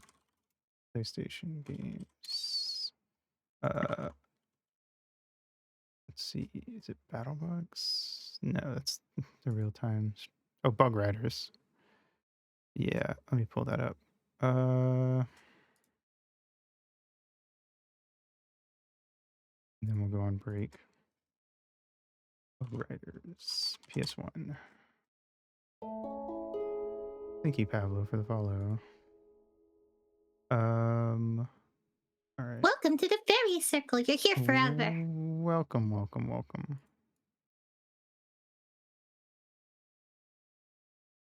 Pick a mushroom, any mushroom. Except that one, not I that was one. just gonna say, except that one. This is what it looks like. Oh, how cute! Oh, that's cute. Oh, that's cute. Oh, I love it. Oh, I love it. Oh, Easton is home. Hello, Easton. I shall be right back. Okay. You can go and break whenever you need to. Yeah, I'm about to do that now.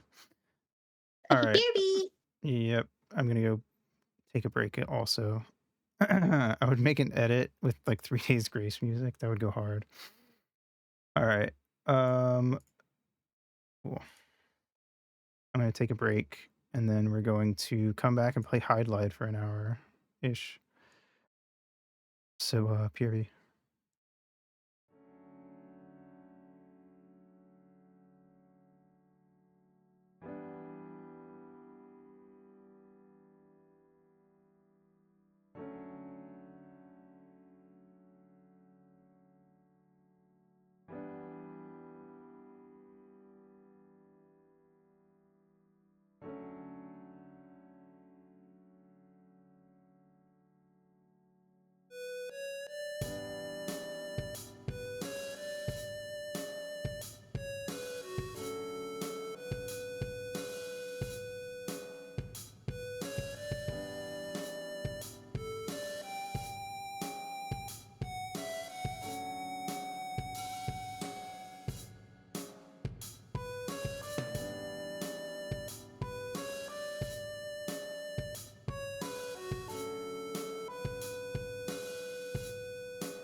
Hi.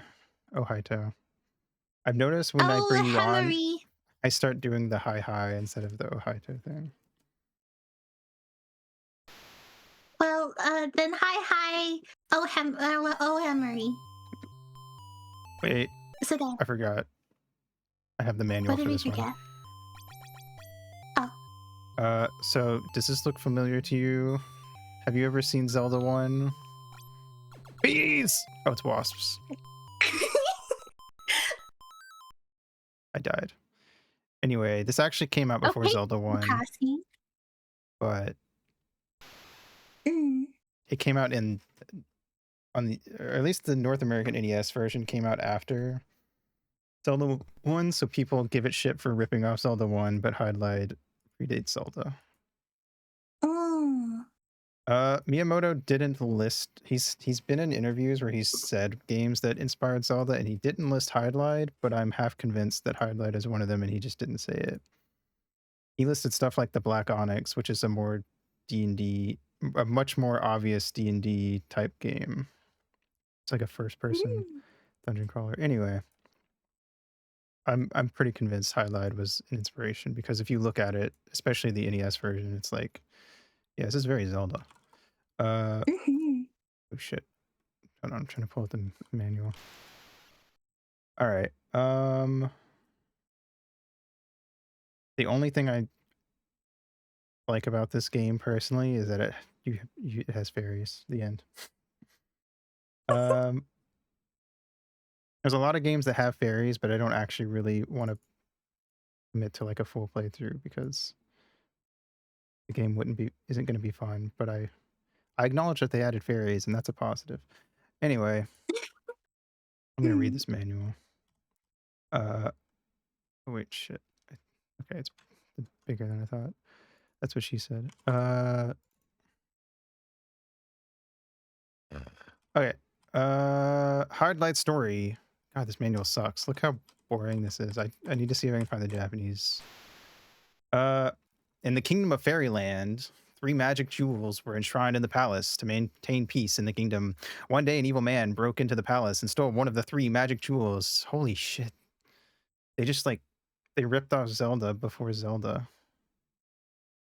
That's crazy.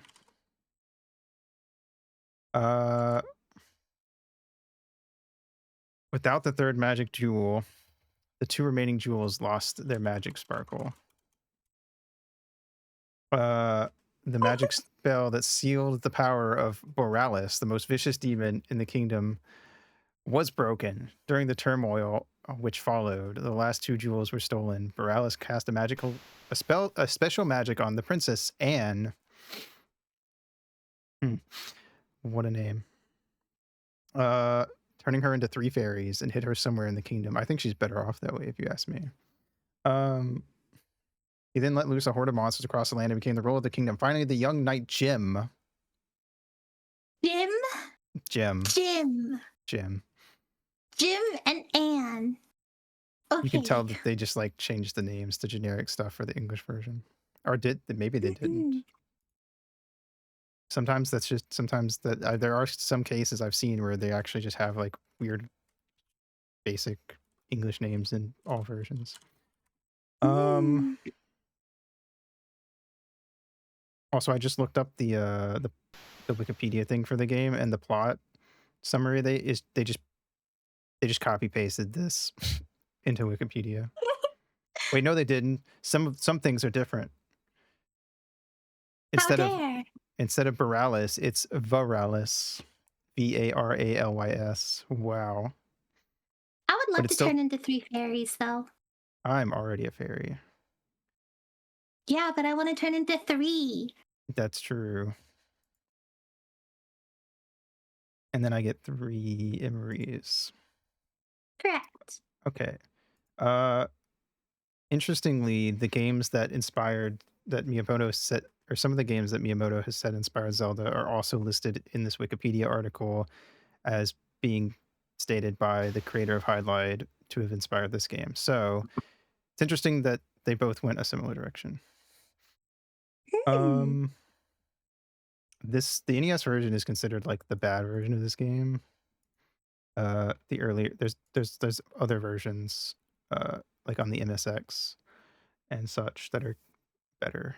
Well, this isn't for random MSX games. This is for random NES games. Anyway, is there anything interesting to read in here? Not really. This is a very basic sort of manual. Okay, treasures and their powers. Sword of the Brave, the legendary sword that is said to be kept only by the brave. With this sword, attacking power doubles. Cool. Shield of Justice, the legendary shield that is said to increase its defense power only if used by a person with a strong sense of justice. The shield was stolen from the court when the kingdom collapsed. See, that sounds like it would be a really cool D&D item, where like your character has to maintain like they have to. Do you know about the alignment chart for D&D? Like lawful good, lawful. Okay, they have like a shield where it's like if the DM decides your character isn't lawful enough, you lose your ability to like get the bonus. So you have to like, you know, it could be like an interesting struggle for your character where it's like in world your character knows that if they aren't lawful enough, the sword will like or the shield will stop protecting them.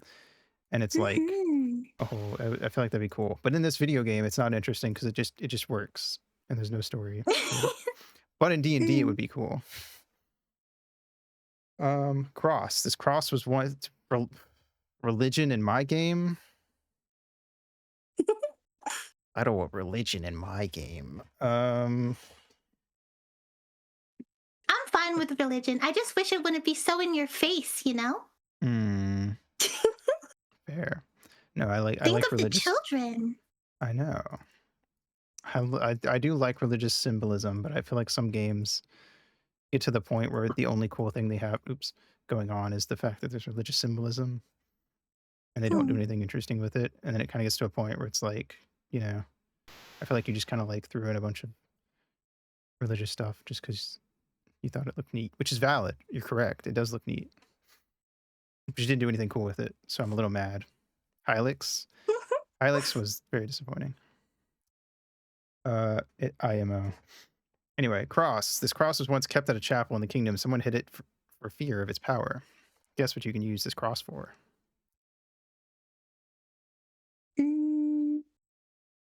I don't know, man. You Tea tell me. parties. Tea parties? Well, this Yeah, thing called a magic vampire base tea parties. looks like it kind of looks like it could make tea. What kind of tea would you drink? The same kind of tea you do now if you were a vampire, or do you think it would think you drink anything different? I think I would have to drink like more red-based tea, like pomegranate. I drink a lot of pomegranate tea. Sounds good. I've never had pomegranate tea, but I feel like I would probably like it. I love pomegranates in general. I've never eaten a pomegranate, but I like pomegranate juice, so I assume it's close enough.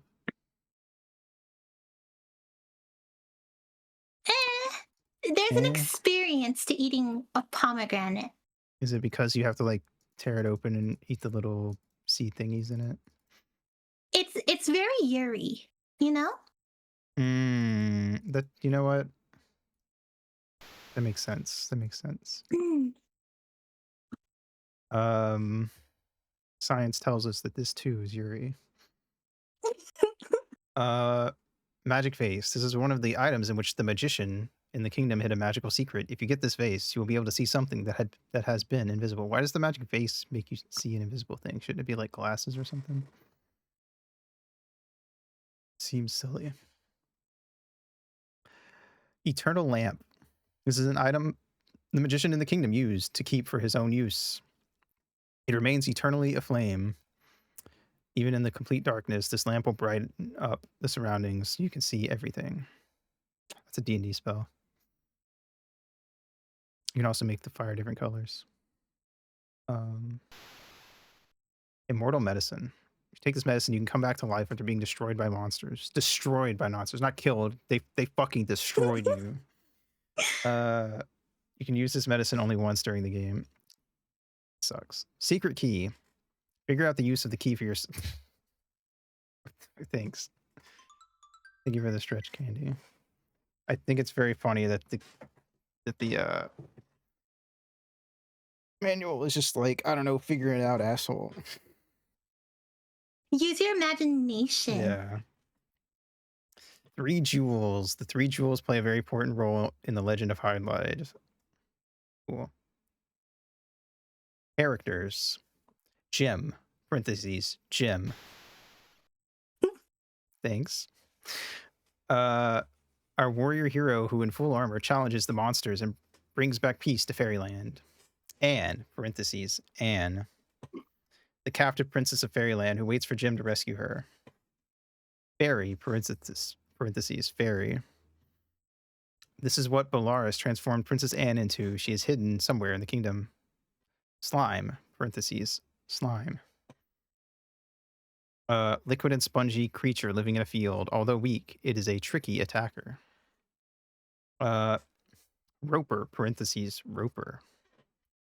Monster living in the maze on the ground. Large version of slime. It sometimes turns into hyper and attacks in the field. Hyper. Parentheses. Hyper. Monster appearing on the ground. When you attack the slime too often, hyper begins its attack. Kobold. Parentheses. Kobold. Tiny ogre living in the... Is it an ogre or a kobold? Make up your mind. They're different. Ogres have layers. All right. I don't know if you know, game. Like onions? Just like onions.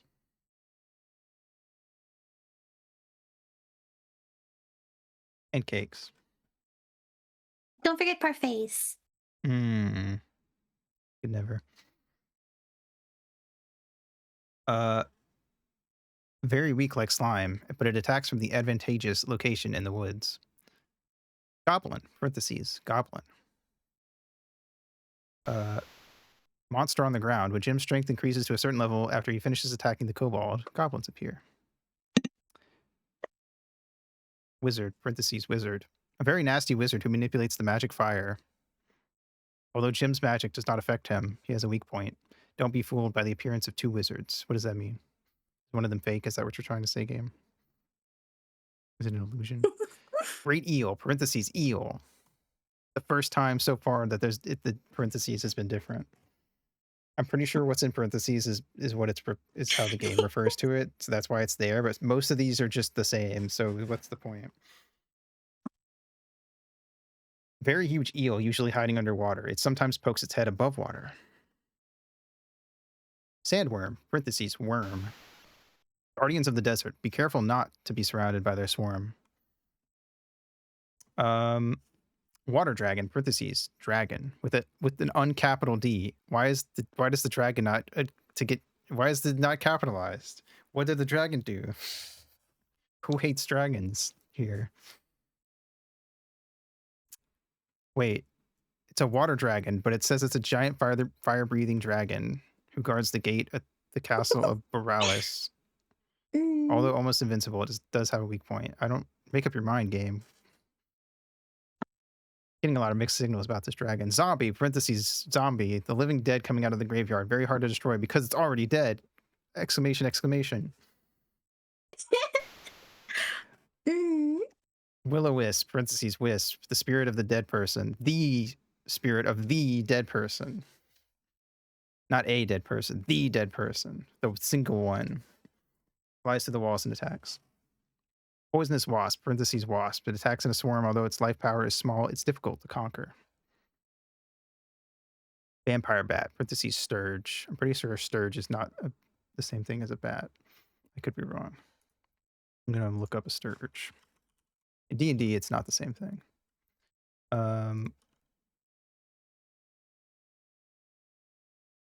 Because in D&D, it's like a weird cross between like a bat and a mosquito. Let me pull it up. I'll put it on screen. Whop. Whop.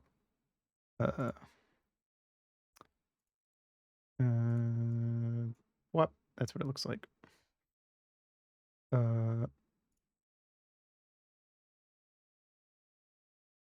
Blood-sucking creature who likes the darkness. Although it's not very powerful, Jim should avoid it when his power level is low.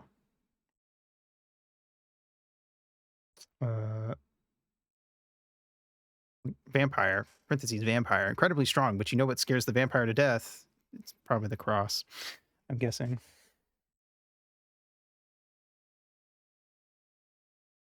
Lady Armor, parentheses Lady Am. Oh, at first I thought you were saying that Lady Armor is what scares the vampire. They're terrified of women. Crazy. Crazy. I want to suck your blood. But only if you have the Y chromosome. A member of Morales' bodyguards. She is the only female member of his bodyguards and the weakest. Of course, right? Because Sure. she's a woman. Because women are so small and weak and Weak. powerless. I know. You had the chance game. There's three bodyguards. You could have made her the strongest and it would have been cool. That is so unnecessary to also just like, she's the weakest. Yeah. She might have something that is useful to you, whatever that means. She Gold might armor. she might be useful. Gold Am. Morales' bodyguard in golden armor who guards something vital under Order Morales in the underground maze. Black armor. Parentheses Black Am. Sentry of the old castle of Morales. He's extremely strong. Skeleton. Parentheses Skeleton. The skeleton warrior is the strongest of Morales' body of guardsmen. He's difficult to attack because he is already dead. Morales, parentheses Varalis. Why? Okay. If it's spelled Varalys in the game, why is it spelled Boralys in the manual? Anyway. The evil monster. Legend says this is the most powerful and final demon in the kingdom. Legends call him the final demon. I mean, I guess that could sound cool, but isn't he the only demon? Anyway. No one knows the truth about him. The only known facts are that he has very tough skin and spiritual power, which protects him against any type of magic. Jim can save Princess Anne only when he conquers Boralys. Magic. Turn. This magic turns monsters around so they reverse their direction. You can use this magic. You can use this when the magic level is above 20. Fire. This magic launches fireballs. You need 30 magic. Ice. This magic throws ice balls. Unlike the fireballs, ice balls can pierce through walls. 40 magic. Wave. You wave your hand. Wave. This magic radiates shockwaves to the right or left, depending on which direction you are facing. The shockwaves cause substantial damage to enemy monsters they hit. 50 magic. Flash. This is the most powerful magic. It does substantial damage to all monsters. Hints for a successful journey. When you walk in the kingdom, watch your step at all times. If you try too hard, you'll tire easily. Whatever that means. Jim wears very heavy armor. Think what will happen to him if he has to swim for too long. You know what? That's fair. Be smart when fighting with monsters. You have to think of a strategy when fighting against a powerful monster. Attack is not the only way to destroy monsters. Do not forget to use defend. Be sure to investigate the forest completely. Okay. Cool. Let's play a video game. Okay. So... Is that what we're doing? Yep. I'm sorry to tell you, but that is what we're doing. Crazy. So in this game, to hurt the enemies, you have to like... You don't like hit a button to hurt them. You hold down the A button when you're close to them and just keep pressing forward to walk into them until they die. Interesting. Yeah. But they can also fight back. My life is almost out already. But it comes back slowly on its own. Also, it just has one song, I think, in the NES version that just loops over and over. Forever. Endeavor. Endeavor.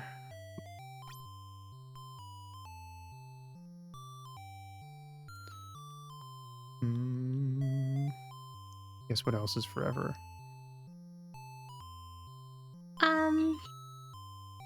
Vampires? That's true. Leave me alone. I'm being attacked. No. Not you. You can't. You're not allowed to leave me alone. Oh God. Help. Crazy. Wheezy. What killed me? I'm dead. Game over. Well, this is Hydlide, everybody, for the NES. What? Woo. Wahoo, even. Wahoo indeed. Yeah.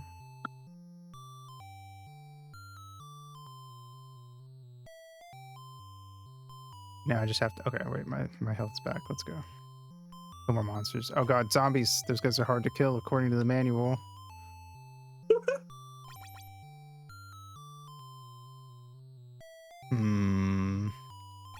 You are a fairy. What color do you think you'd be?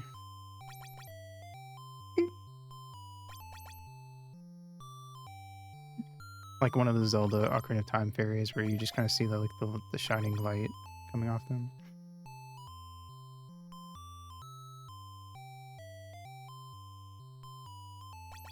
So, do you know that blue that happens whenever, like in the morning, just before the sun rises?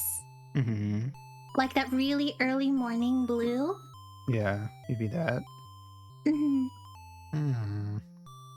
Because that's That'd be my pretty. favorite shade of blue. Hmm. I can see it. Because it is very different. It's a lot like softer than the blue that happens like after the sun goes down. Right, right. And it doesn't last as long, and it's just and it's cold and it's nice and it just makes me feel a certain way, so that's the color I'd want to be. That's valid. I think it's neat how much you like the sunrise. It doesn't get enough credit, and I understand why, but like, I mean, I understand why to like a society standpoint, but I don't Yeah. understand why from a humanity standpoint. Yeah. I don't know. I mean, it's not like I see the sunrise a lot, but I would agree that it's, you know, a very magical, pleasant experience when you do get to like watch it. It's just that the way society runs, it's hard to make time to do something like that. Agreed. And then the people who do wake up to see the sunrise, though, are like used to it. Yeah. So I There's a suppose I difference like it better between this way. being up at sunrise and actually watching the sunrise Mm. and making it like a experience. Agreed. All right, I'm just gonna keep going and try not to die. I was trying to grind levels off the slimes, but it's taking forever. So. Nice.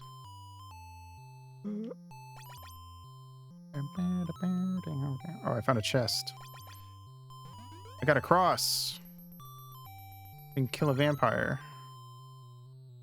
I'm not gonna though, because why would I do that? That's mean. They didn't do anything to me. Hector has never wronged me.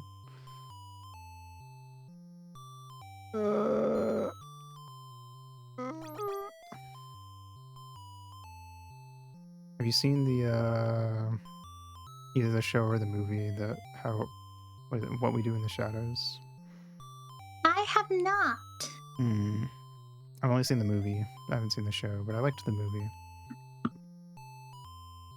It's been recommended to us, so it's on our very, very, very long list. Very, very, very, very, very long list. So many things on there. So many. I feel like it might be one Easton likes more than you, just because it's really more comedic than anything. So how much you like it is going to depend on how much of the humor lands, and I feel like the humor leans Leans towards Easton's. Yeah, like Hmm, a little more crass and stuff, I would say. that makes sense. And like a lot of humor where like they don't. It's not like they say it and it's very obvious that it's a joke. It's more of a like sarcastic jab at like, you know, a trope or something, and you just kind of have to know.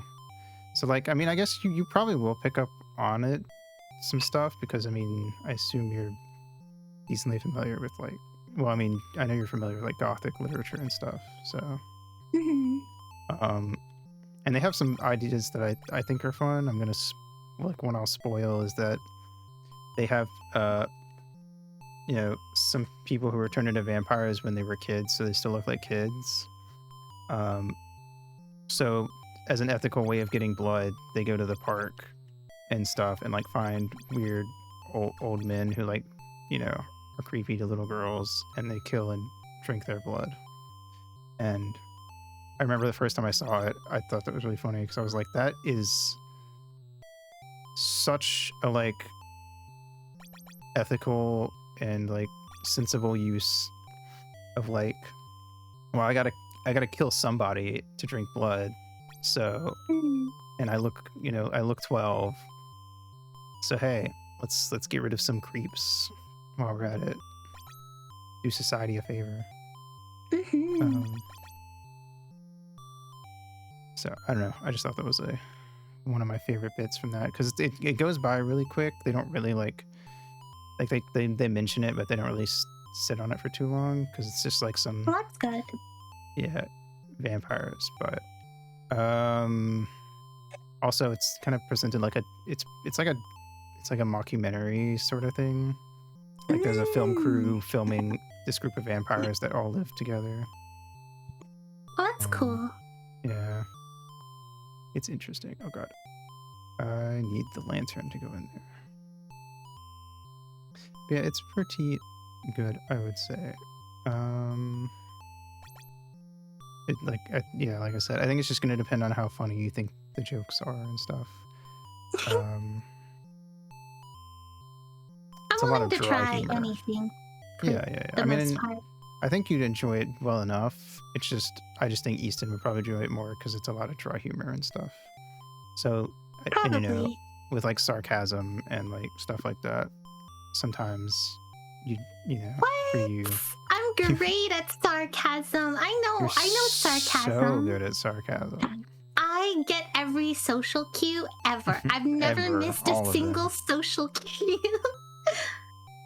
Social Especially cues that are one. afraid of me. What about the other So, letters? Okay, social W kind of freaks me out a little bit. Fair enough. I don't know. I feel like social W has a lot of things like they don't want to say, Mm-hmm. and that makes me suspicious. Like, what That's else? valid. What else are you trying to hide? Social W. Yeah, if you're hiding this thing, then what else, you know? What just killed me? Mhm. Social W. Oh my god, he did it again! That son of a bitch. Wait. If this game has passwords, what if I look up a password? Just to see what happens. Hold on. Holding. Thank you for holding. Starts playing elevator music.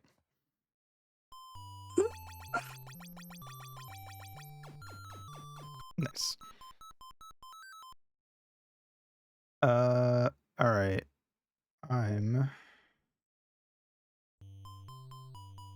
Oh, they have different music for the Working password on the screen. railroad. All the live long day. You get me. I have been working on the railroad just to pass the time away. I love singing that song. Me too. Queasy. I also like singing the second half as fast as I can sometimes, just to like see how fast I can go. Someone in the kitchen with Dinah. Someone in the kitchen, I know. Someone in the kitchen with Dinah. Someone in the old banjo singing fee fi fiddly o, fee fi fiddly o, fee fi fiddly o. Someone in the old banjo.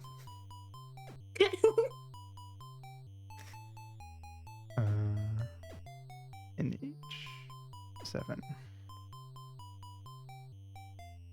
Do you know that in Japan they had the Famicom disk system? So the Famicom is what they called in Japan, basically the NES. But they had a Famicom disk system, and a lot of the games that we got that use passwords instead of actually letting you save, it's because they were made for the disk system, and they had saves, but NES carts a lot of time weren't big enough to be able to hold saves. Oh. But the first Zelda game could do it. It was kind of a big deal in the West that it was able to do that. Where the fuck am I? I immediately died. Amazing. Oh, you have to type the password in every time you die?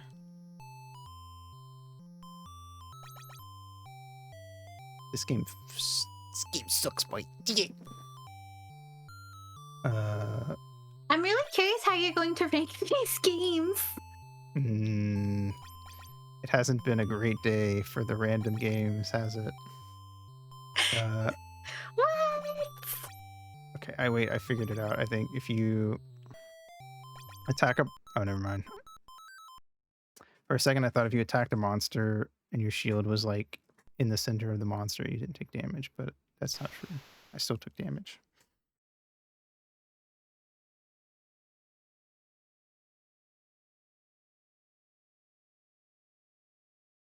There's definitely people that will defend this game, but I ain't one of them. Die, die, die, die, die, die, die, die, die, die, die. Is there a game you will defend that people give a hard time?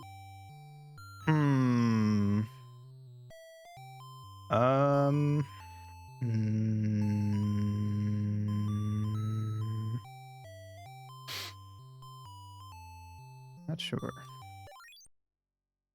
Not off the top of my head. I can't think of any.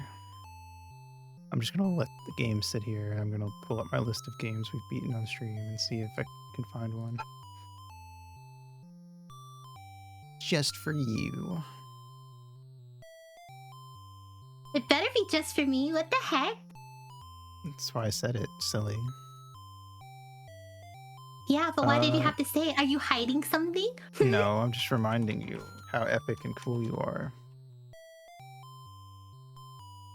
Mods ban this guy. I don't even know who they are. Me neither. How many points have I lost today? You saw points? Oh no, that's why I'm getting deleted.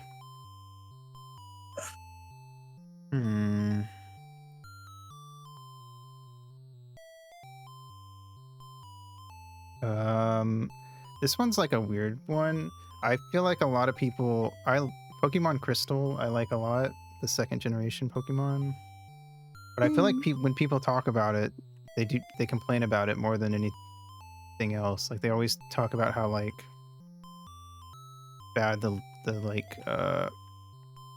level curve and stuff of the Pokemon gems and stuff is. But I never thought it was that bad. I don't know. I feel like when I see like YouTube videos about Gen 2 Pokemon, it's usually complaining about how it didn't age well or something. Or, you know, like one of those, it's not as good as you remember it being type videos. But I like it. I think it's fun. I'd rather play it than Gen 1, but everyone sucks Gen 1. So... I guess because it's the first. And a bunch of people are nostalgic for it. I don't know. So I guess that kind of... Like, people still like Gen 2 Pokemon, but I feel like it gets a lot of flack that it doesn't deserve.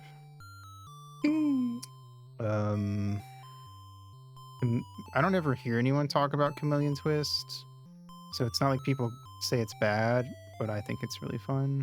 It's an N64 platformer where you play as a little weird thing that doesn't look anything like a chameleon. I'll put it on screen. You're a chameleon that got turned into this thing, to be fair. That's why it's called Chameleon Twist. And you have a long tongue, and you use it to like help with platforming. Like you can bounce off of it like it's a pogo stick, or you can use it to grab like a pole to swing around or something. Interesting. Yeah, I think it's neat. It's also very short. Like I think when I played it on stream, it was less than 2 hours, and I hadn't played it in like over a decade. So, bam. All right, I put the cover art on screen. I'll leave it there for a minute. Oh. Let's see. Is that a little ice cream sandwich? Oh yeah, that's one of the enemies. That's so cute. Yeah, the enemies are adorable. I also like it because it has it has 1, 2, 3, 4, 5, 6 levels, but you only do 4 of them. So it gives you like a choice for level. You do level 1, and then you can either do level for level 2. You get to pick between 2 levels, and you only have to do one of them. And for level 3, you get to pick between 2 levels. You only have to do one of them, and then you go to level 4.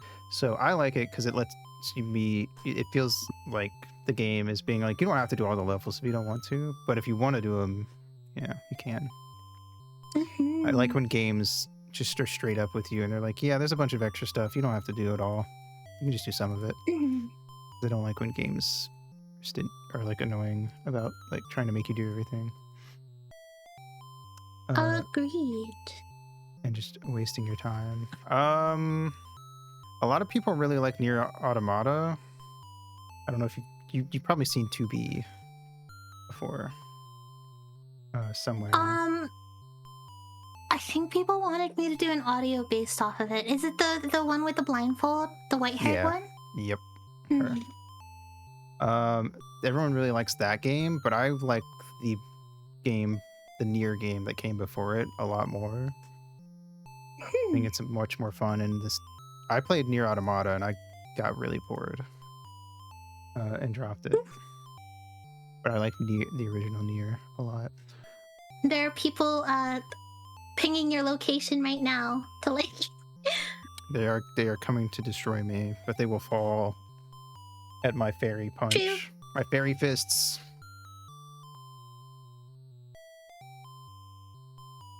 And also because you're gonna stab them.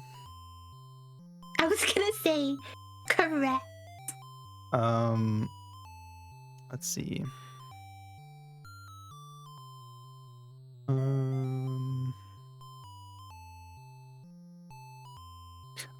Castlevania Lament of Innocence for PS2 is considered to be like one of the less popular Castlevania games because most people like the 2D action platformer ones.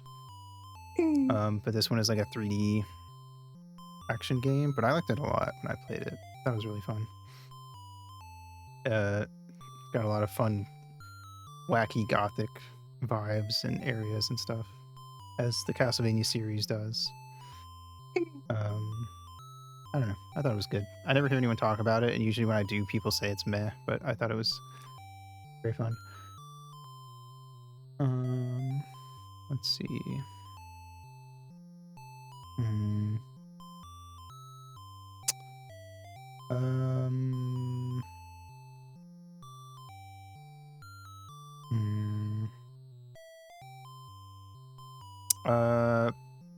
People don't usually say it's bad. People just don't talk about it at all. But Super Paper Mario on the Wii,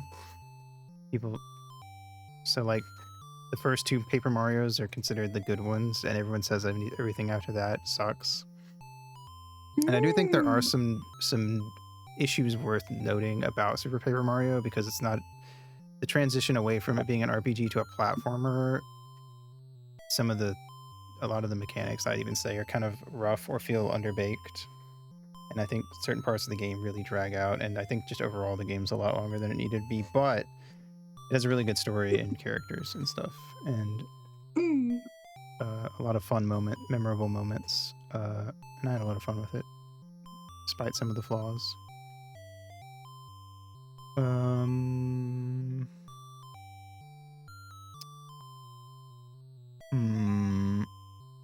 think I'd say that's about it for games. And that's like going through my top 100 games on my games I've beaten list. Those are the ones that stand out to me. I did see one that I don't really think fits that, but there's a game called Boktai on the Game Boy Advance, and so you're a vampire hunter, and you have like a gun that shoots out like light, but you store up light by actually, so the back of the Game Boy Advance cartridge has like a thing on it that detects, so like it's solar powered basically. It detects the sunlight, and so you have to actually be like in the sunlight to charge your gun in game. Like in real life, you have to have sunlight hitting the back of the cartridge to charge your gun in the game. Really? Yeah. Huh. That's Very crazy. weird and interesting. Yeah, it's crazy stuff. I played it emulated, and there's like a thing there's a patch where you hit a button and it changes, because like it detects different levels of sunlight too. So if it's bright out, if it's like really bright and really sunny, it actually punishes you in the game as a way to, like, basically keep a kid from just like standing out in the sun for like a long ass time, and like That is fascinating. What the heck? yeah. But if it's really cloudy or something, then you won't get as much sunlight and your gun won't charge as fast. But if it's too sunny and really bright, and you're out there too long, your gun will actually overheat and stop working. That is really cool. Yeah. But the patch version I played just lets you hit a button that raises or lowers the sunlight to different levels. And I found out about the whole thing where you can overheat your gun, because I was like, well, if I can just change the level of sunlight, I'll just set it to max, so my gun charges at max speed all the time. And then I got punished for it, and I was like, that's a really good idea, because you wouldn't want kids out in like bright sunlight for extended periods of time just to play the game. But also one nice thing, because like you would think, oh well, that sucks because you can only play the game during the day, right? But you can store extra sunlight in little thingies that you can put away in your inventory to charge your gun when it runs out. So if you're playing at night or on a rainy day or something, if you have extra sunlight stored up, you can just recharge your gun that way. Why aren't we this fun anymore? That's what I'm saying. Also, it was made by the guy who made immediately killed me, Metal Gear and Death Stranding. Hideo Kojima. Well, he was one of the big names on it, at least, but that guy comes up with a lot of weird ideas. I don't really care for Death Stranding personally, but he's got a lot of wacky ideas. Like a game where you're going around delivering stuff and the gameplay is walking and trying not to fall over while delivering heavy things and carrying them on your back is an interesting, wacky idea. Also, in Death Stranding, to not trip, you hold the like L and R buttons to like brace, to like basically grip your backpack and like brace yourself. So if you're like leaning too far to the left, you hit the R button and like your character leans a little bit more to the right so they don't trip and stuff like that. It's interesting. Wowie. Yeah, it's a neat system. I just don't think the game is very fun.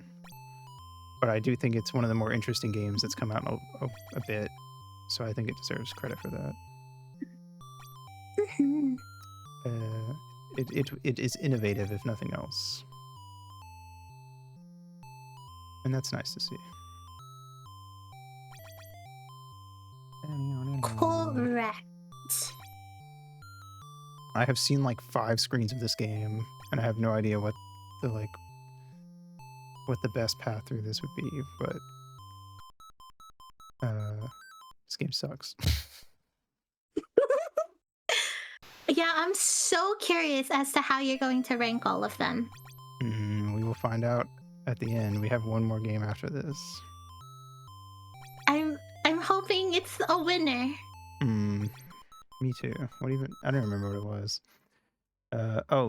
Chubby Cherub, Oh,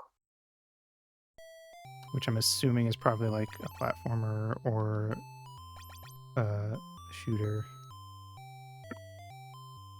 Originally, it was supposed to be a Teenage Mutant Ninja Turtle game, but I couldn't actually get the ROM for it. So I just skipped that, and then at the last minute changed it out for Chubby Cherub. let's hope it was worth it.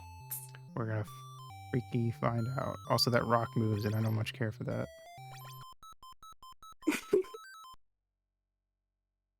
That ain't natural.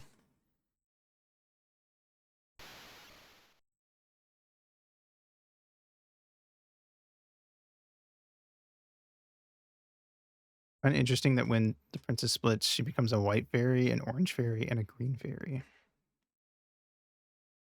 You'd think it'd be like red, blue, and green or something. It just feels like the more obvious color choice. I don't know. That would be purple, green, and orange, like Halloween colors. You would be. That is very true. 100%. I'd be red, blue, and purple. Yeah, that makes sense. Can't be green. But if I were green, I would die. Okay, but Alright. can like my green fairy have like a enemies to lovers or toxic relationship with one of your fairies? Yes. Fantastic. I approve of this. Alright. We're gonna take another break, and then we're gonna switch to Chubby Cherub. BRB, everybody.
Oh, Haito, I'm back. I don't think this game has a, what do I call it?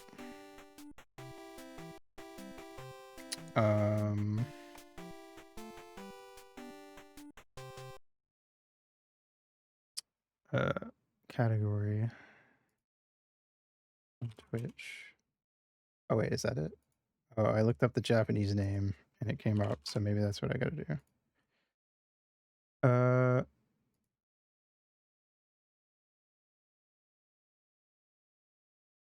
guess that's it.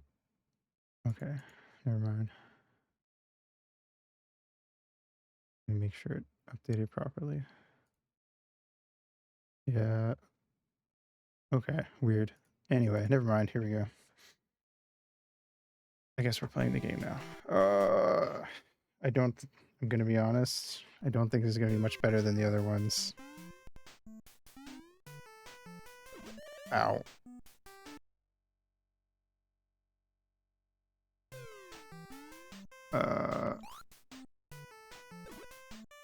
Go away. Leave me alone. Okay, we can fly, but oh, I'm running out of fly power. I think. Oh wait, you run out of. What? Now you can hear the game. It's true. You run out of power if you go too long without eating, I guess.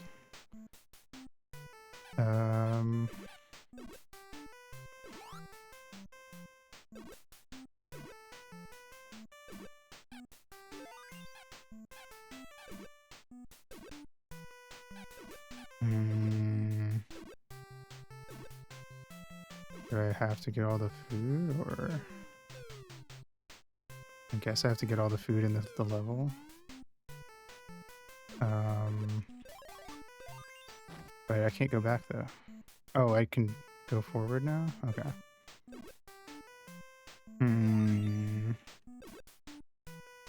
Alright. What does Gav9 state? What does that mean? When the dogs bark, they shoot little big bubbles that just have B in them at me. Okay, he shoots B and W because I guess he's a bigger dog, so he's doing bow instead of B. I don't know. Social W returns. Fuck. It's back to haunt me. Oh, okay. I guess I hit a checkpoint. Just leave me alone.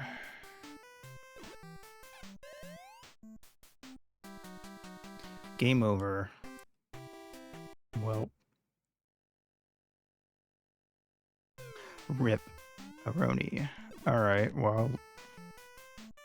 Would I be barking a B or a W if I were a dog?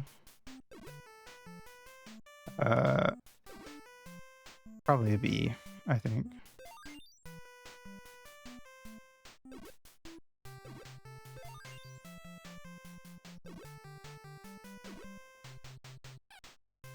I don't think I'm a big and scary enough dog to have a W. Fuck. W.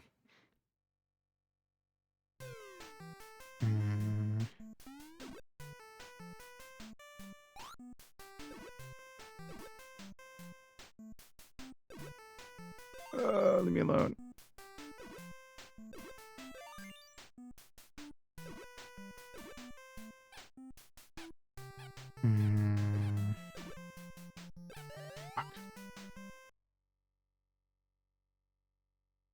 Very hard to get some of these without getting hit. B is a better letter anyway. It's tied with my favorite letters, the others being E and A. Hell yeah. You're so right. Ow.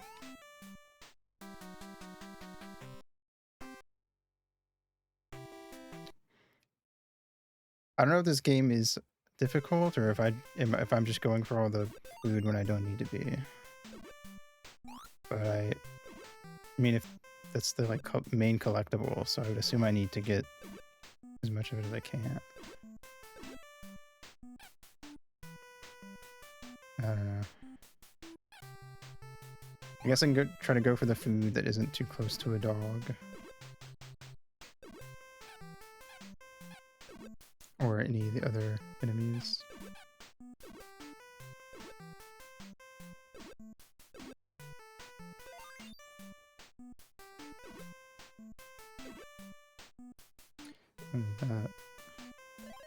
Oh, I think at certain points you have to collect all the food on screen, but sometimes you can just skip a lot of it and not worry about it.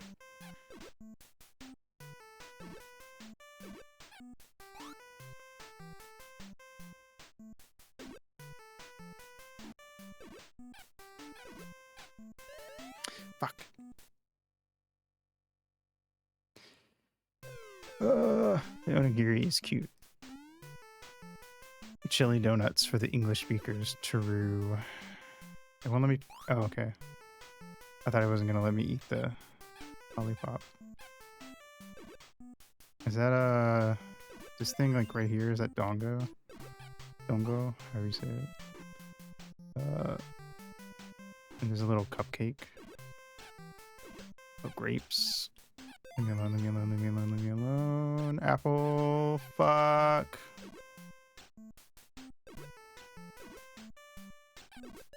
God damn it.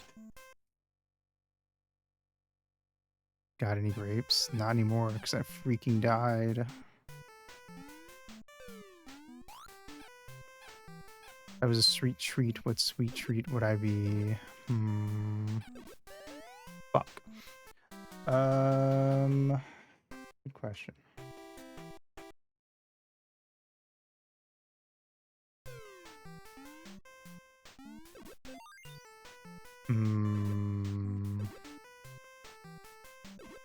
Mochi ice cream, strawberry.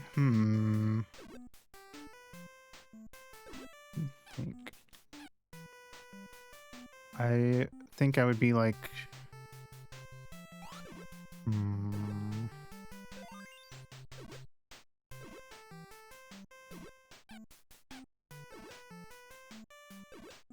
I think I would be the blue Jolly Rancher. That's what I'm gonna say.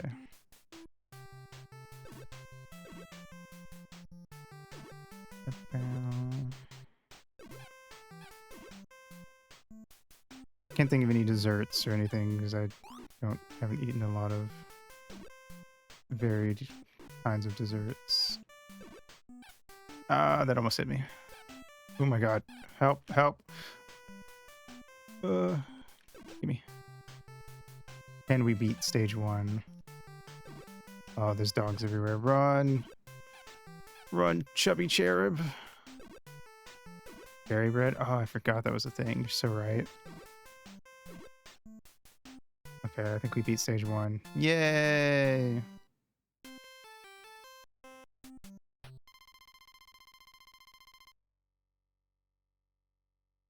Stage 2.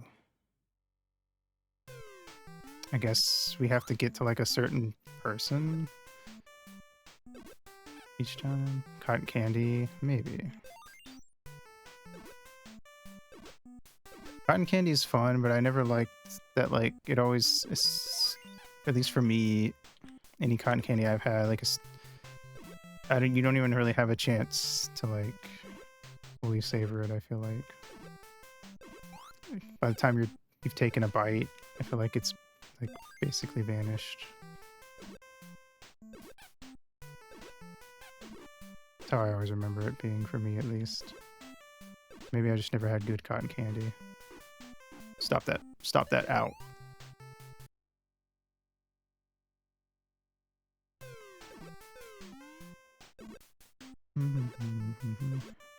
I have to go all the way back.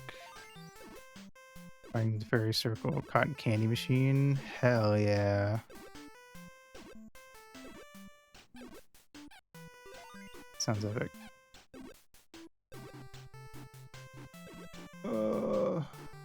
Fuck. That guy's tough. And slushies. Hell yeah, hell yeah. Everybody likes a good slushie. If they say they don't, they're lying. Gimme. Pop, pop, pop, pop, pop, pop, pop, pop, pop. Come on. Trying to get him to go away from the onigiri, but he won't. He's just like standing over there trying to attack me.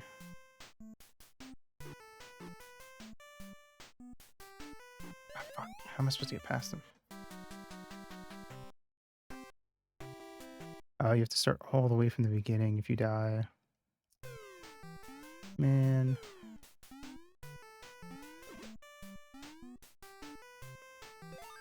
Hmm.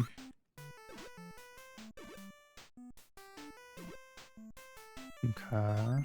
I mean, I guess if it's not a very long game, maybe it just is one of those that comes down to like memorizing the levels.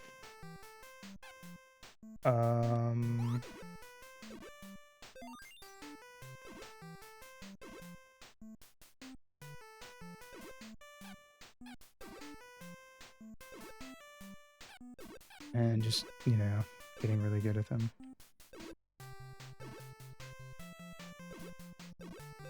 Who knows with these older NES games? It's interesting that this game has a day-night cycle going on. I wonder if like that affects anything. Or if they just thought it was a fun thing to add, just for the hell of it. Like, maybe they felt like it would make redoing levels different, or maybe they thought it was like a way to like gauge like how fast you're going without having like a generic timer. Like, oh, I beat stage 1 in only a day, but your friend took 2 days to beat it. I don't know, something like that.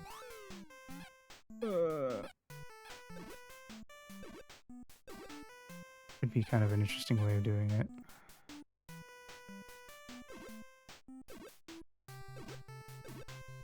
Ah, leave me alone.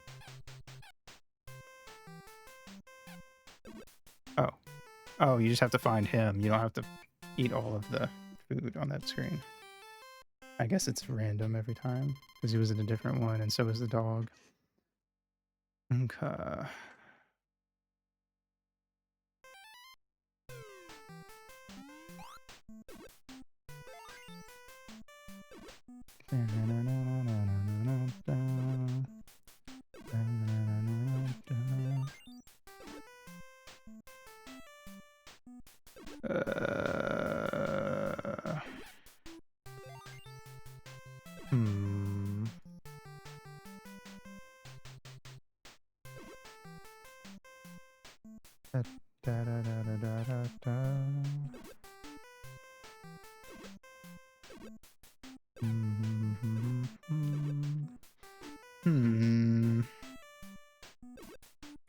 Okay, if I go for this first, can I like fly over him and get that dongo? Yes. Okay, I'm not gonna worry about the P. We're just gonna keep moving. Okay, we made it further than we've ever gone before. Oh god, Jesus Christ.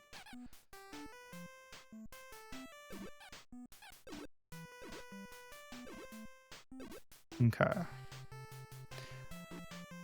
Now that we're far enough in for it to be like clear that you don't have to eat all the food, I do kind of like that it's just, if anything, you kind of argue that the strat is to eat as little food as possible. God, don't kill me, please. Ah!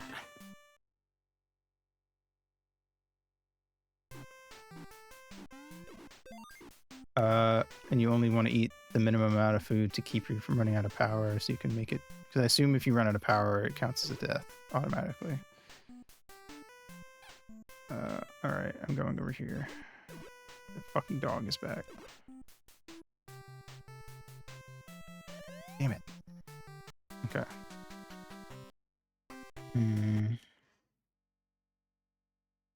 Next time we die, I'm gonna do a 2-player game. I'm curious if there's like a second Cherub that has a different color palette or something. player 2. Or if it just looks the same.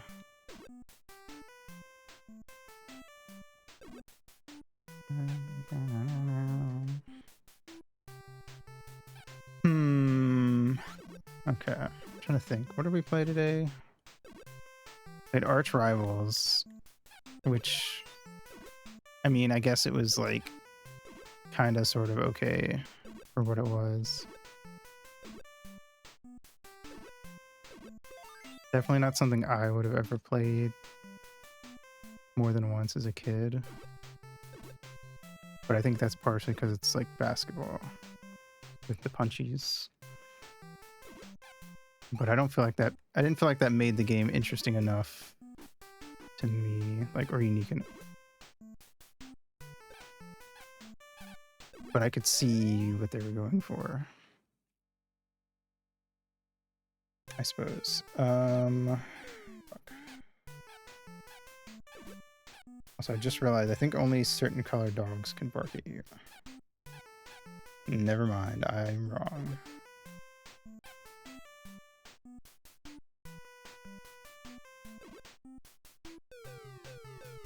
Fucking dog.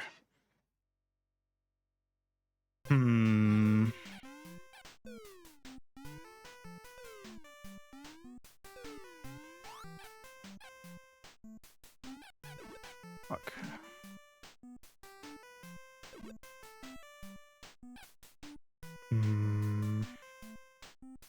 But I guess, to be fair, I should knock points off of... Oh, nice. I just got lucky. Arch Rivals, considering I don't think we played much of that game, actually. I only played one round, and I was already done.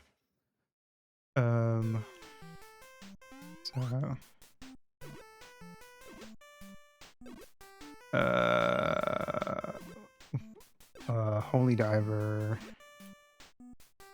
I mean, it was... I'm not going to give the game points for this because it was not the game's decision. It was just me. It was pretty funny at first when I realized that the graphics were just freaking out. But other than that, it's just a really, really hard game. And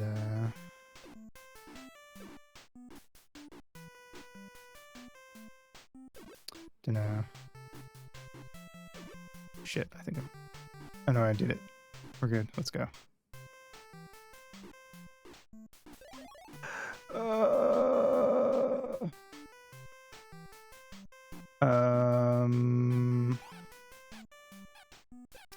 Would I put Holy Diver above Arch Rivals? Yes, because fuck.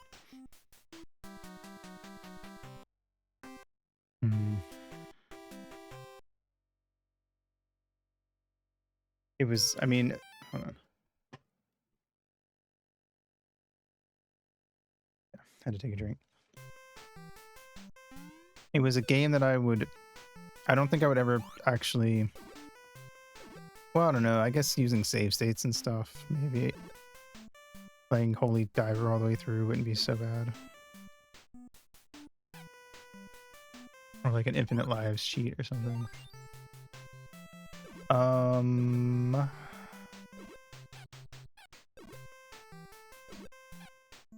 So it's hard, but I mean, I figure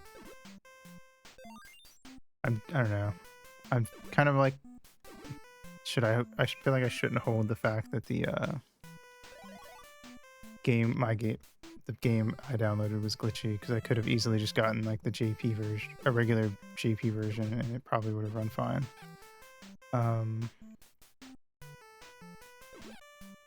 It just would have been difficult. It was very difficult. TBH, but TBF.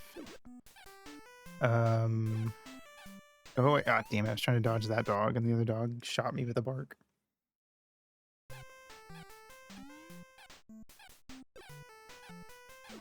Fuck.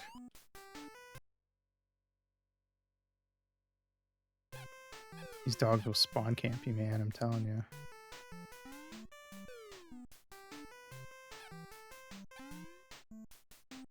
All right. See if we can get lucky. No. Hey, nice. It was more fun than Arch Rivals though. TBF. And then we had Hydlide, and Hydlide sucks. I'm trying to think, because I also feel like, because I'm trying to rate the games based on like how much I think I would enjoy them if I played it, if I did a full playthrough in my free time. It's kind of what I go for with these ratings. Hydlide feels like one of those games I absolutely would not play without a walkthrough.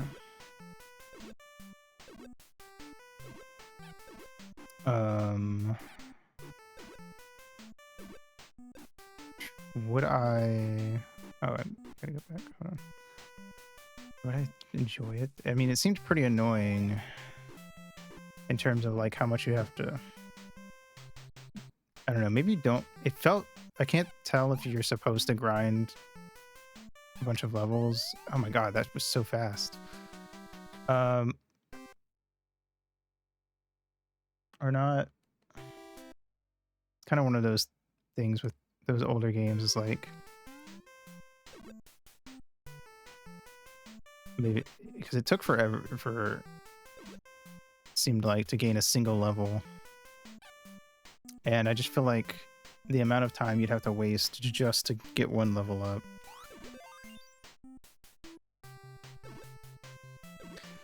felt like way too much. Thank you for the day they do shoot me. Welcome, welcome.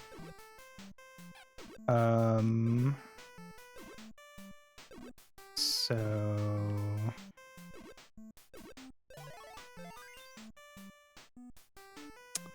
don't think I would really want to play it. I honestly think I'd rather play Holy Diver through with like save states or infinite lives or something. Because if I did that, I'd only have to beat the game one screen at a time.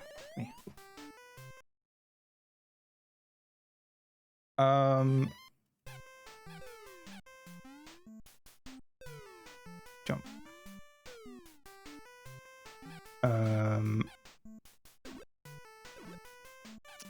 Hey Zoli, what's up?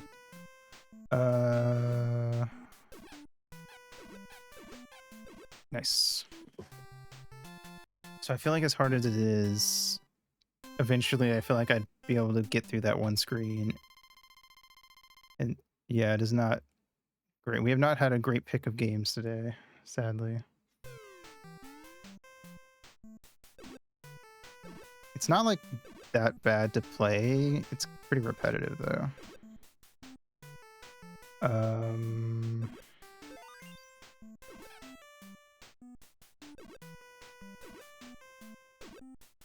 The whole food thing is fun. I like the little pixel food just running around eating all of it. And the dogs are cute. TBF.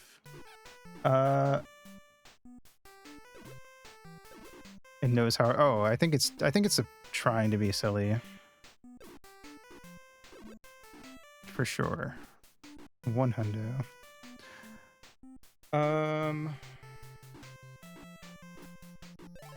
Like it's a weird game and it knows it. Early uncanniness. No, I think it I can shoot hearts. Wait. Oh, but it eats my power. Or does it? Maybe it doesn't actually. Oh, that's what my Gav or Gal or whatever is.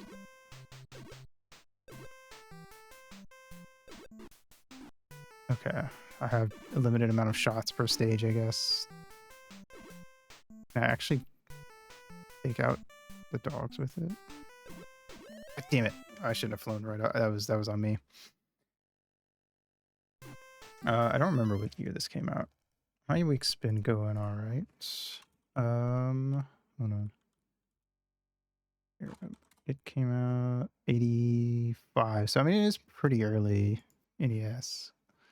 TBF, but I still think I definitely think it knows what it's trying to be. God, game over. It's very hard, or maybe not. It depends on how long the game is. If this is one of those NES games that's like 5-6 levels long, then it's actually not that bad. I could probably get good enough to beat it in like over the course of a week if I really wanted. Or if you like use save states or extra live codes and stuff, it'd be really easy then.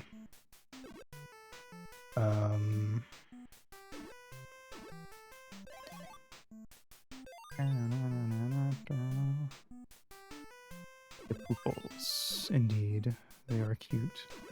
They're also trying to kill me, but you know, what isn't trying to kill you in NES games? Don't you do it? I'm gonna try to go under this guy. It feels like it's safer.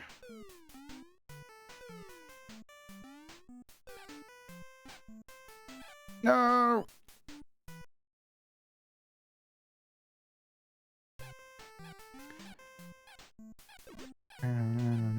Fuck, I don't know why I did that.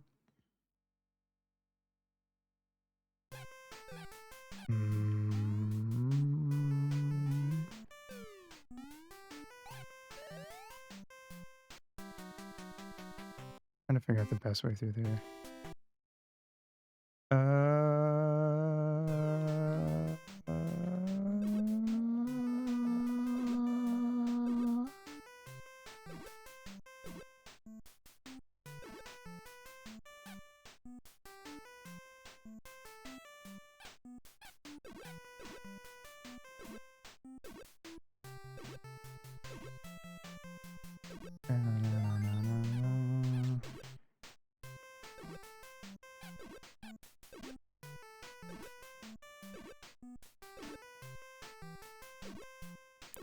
Well, okay.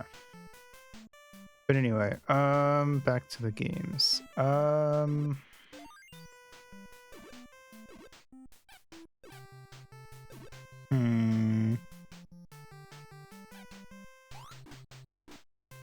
I was gonna try to beat all these games legit, no save states, no whatchamacallit. Don't fucking come near me. No cheat codes or anything. Or I don't know, maybe beat's a strong word, but hey, nice. You know what, maybe instead of thinking of which games would I beat, I guess maybe I should think of it like which ones would I actually pick up and play. Or again,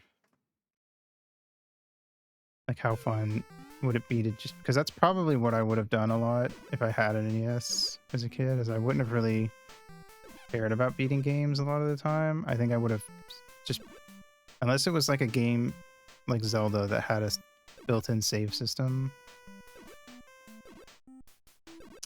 I would have just always started from the beginning every time, I think. Or, you know, like this game, for instance, there's nothing you can do except for start from the beginning. So in terms of which games I think would be the most fun to pick up and play for an hour,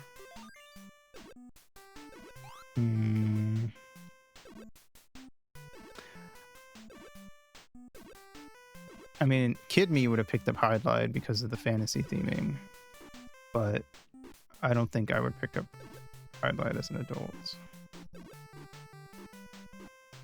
Unless I was feeling very stubborn and wanted to try to beat it.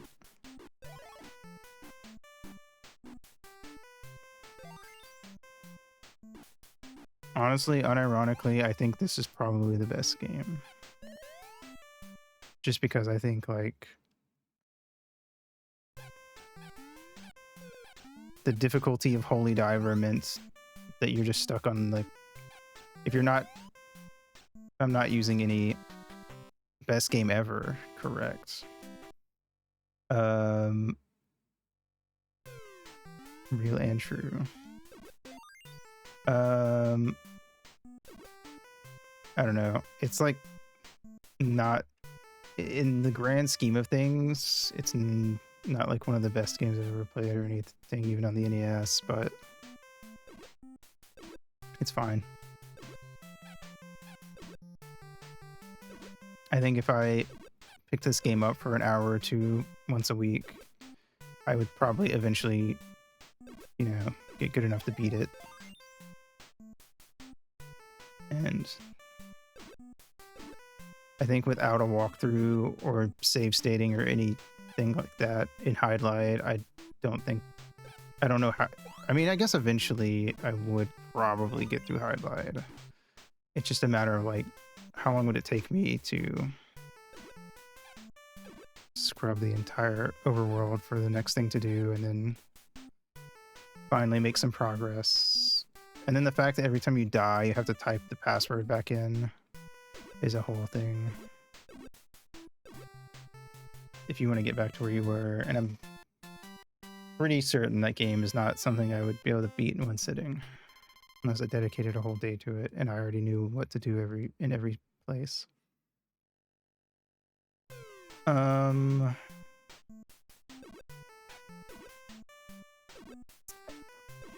So out of today's games, I'd probably say this is the best one.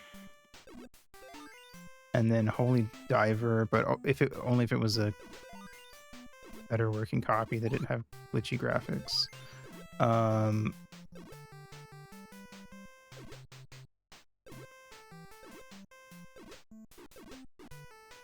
shit. Because as annoying as and frustrating as it is, oh damn it. I think if I picked that game up again, if I picked it up for an hour or two once a week, I'd probably slowly, if nothing else, just through rote memorization, get to a point where I could like, the earlier levels would just get easier and easier the more I had to play through them. And eventually, then again, I don't know how long that game is. That game could have like, I mean, we only got through stage 1. That game could have like 15 stages for all I know. I don't know. But I know for a fact Hydlide has, like, when I looked up the password to skip to like a later part, it went all the way to 19.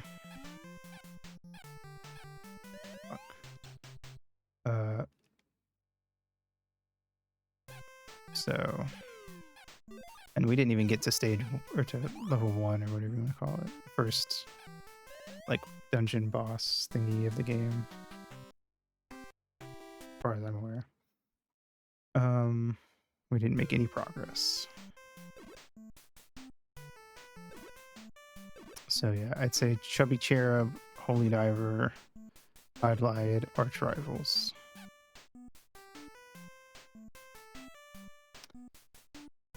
But I could definitely see like a weird little NES basketball game.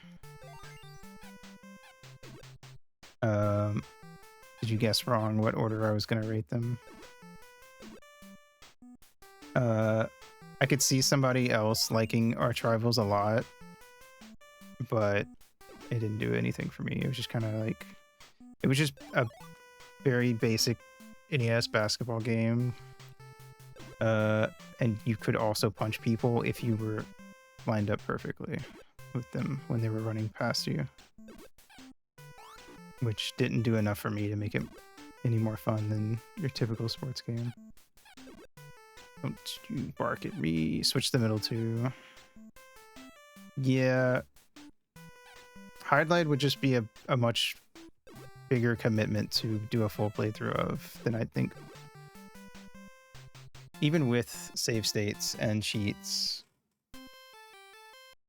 that like if I use a cheat on both games to just have infinite health, so like I didn't have to worry about taking damage, and I could just, you know, I would try not to take damage just for the sake of actually trying to play the game properly, but like, you know, there were no consequences to actually getting hit other than slowing me down.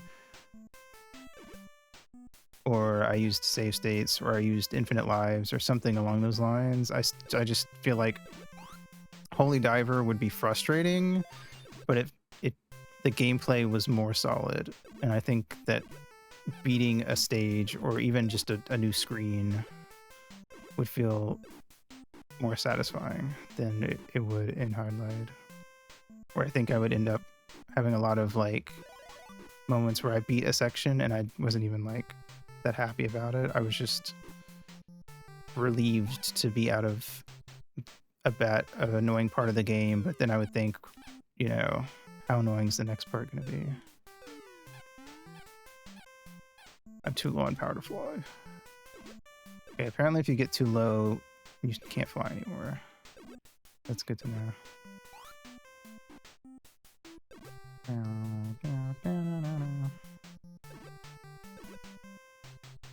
Also, I was gonna put Hydlide a little higher. I considered it, and then I remembered for both Arch Rivals and Hydlide, we spent like half the time not even playing the game, and if I played Hydlide for only like half an hour versus actually, well, to be fair, we stopped playing Holy Diver at one point, but that was more so because the graphics kept fucking up. I would have kept playing for the whole time if not for that. So, and then with Hydlide, just kind of felt like I was just walking in circles a lot of the time. Also, Hydlide was sexist, so that knocks some points off.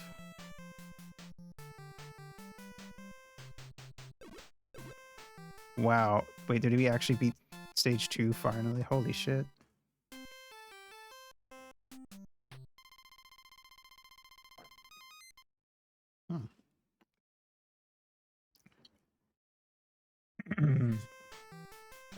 Why does stage 1, 2, 3 look so much like stage 1? What kind of bullshit is this? Personally ranked them the same as you, but I switched to 2 because I didn't consider the game not glitched and only ranked it how it was. That's valid. If we were ranking it based on how it was glitching out for me, then yeah, I would put it below Hydlide. But I'm ranking it assuming that I found a better working copy. I really think it was just probably something with the translation patch that game didn't even need in the first place that fucked it up. Okay, now it doesn't look like stage 1. Ow. Fuck. Okay, well we got to see stage 3. I will make attempts for another like 5 or 6 minutes.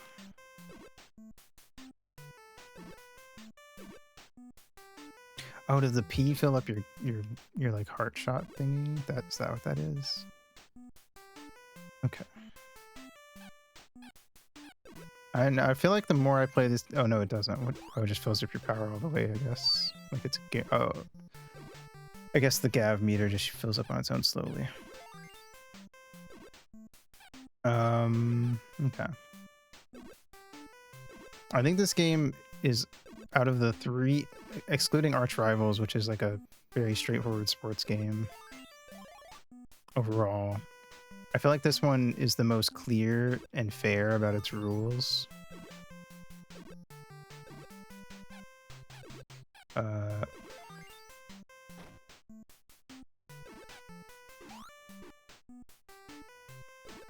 So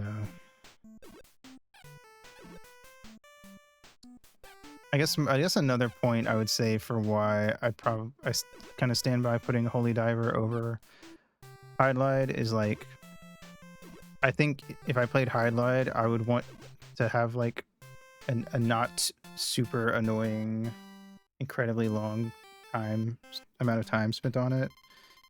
Just constantly getting bored / frustrated with the game.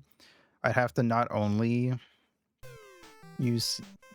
make heavy use of save states or something similar. I'd also need a walkthrough, at least with Holy Diver, if all I did was use save states at the start of each new screen, then that's it. Like, I just have to get through the screen. It's just a matter of, like, you know, if a certain screen is extremely difficult and I'm dying a lot, then it's just a matter of memorizing the enemy patterns and stuff until I can get through, or getting lucky in some cases, probably.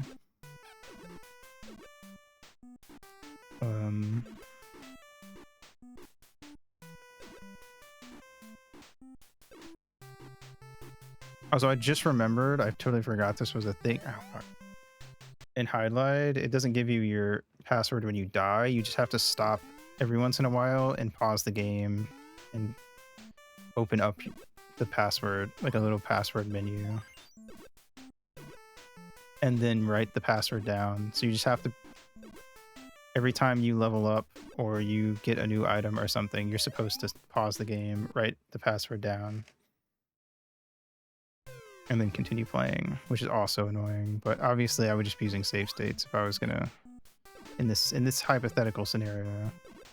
So I wouldn't need to do that, but that, I just remember that, and that is from like just general game design perspective, very annoying way to set your game up. Which, granted, I'm pretty sure other versions of that game probably had built-in save stuff. Maybe not. I'm just kind of assuming like the PC98 or MSX2 versions at least would have had built-in save states or built-in saves, and they would have just looked and sounded better, I imagine.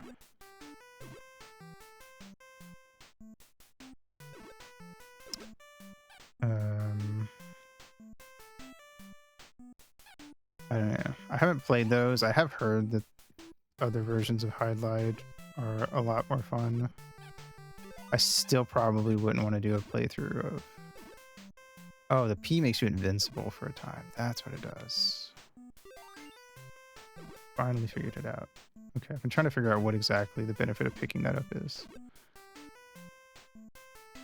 I should have noticed that, because I've gotten it probably like 3 dozen times since we've been playing, and I never paid attention to the fact that we blink. Oh, I just like disappear on OBS sometimes, I think, because I'm blinking so fast. The game capture is only picking up like half of the frames.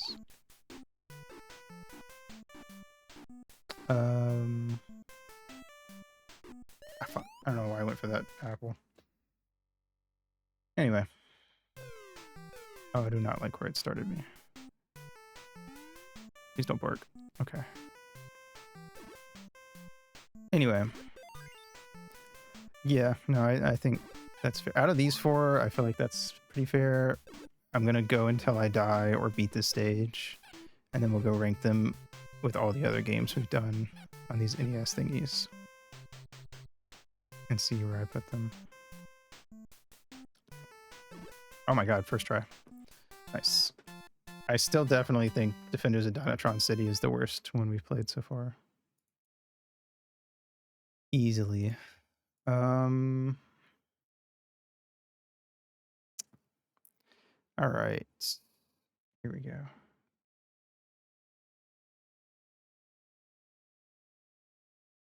Damn. Okay. So, first off, we have arch rivals.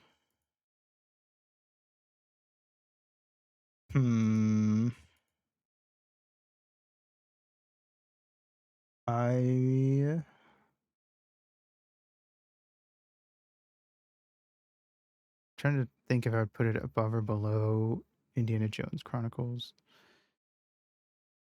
Because that game was, I would say, Arch Rivals' main issue is it's just pretty boring. More than anything. So.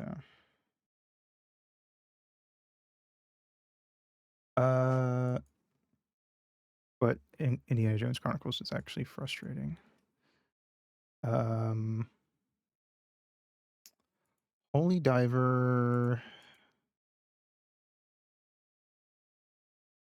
I'd put a above Higemaru, actually, I think.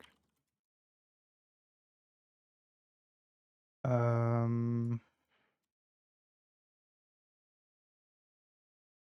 below Dino Wars and Moon Crystal are games I could actually like if I had dedicated an entire stream to it, I think we would have beaten it, and I still would have like had a decent time. Like we got decently far in both of those games. I think we got like almost halfway through Moon Crystal, and I think we got exactly halfway through Dino Wars in an hour. I still think it's funny that we beat Felix the Cat. Anyway, Hydlide. I'm gonna put it below between Dragon Ball Z 3 and Arch Rivals.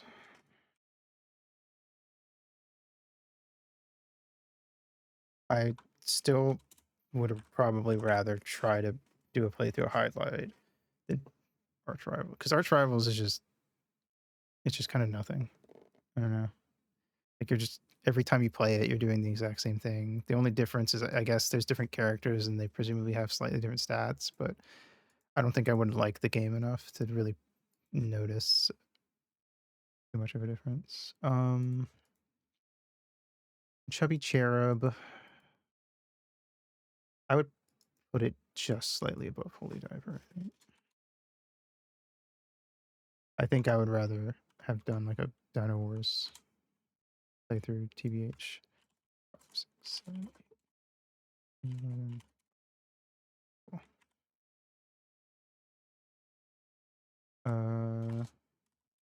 Neat. Okay.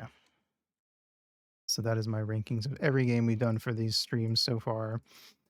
I look forward to the day when we've got like 100 of these and, you know, there's a bunch of games to look through and it really starts to come together.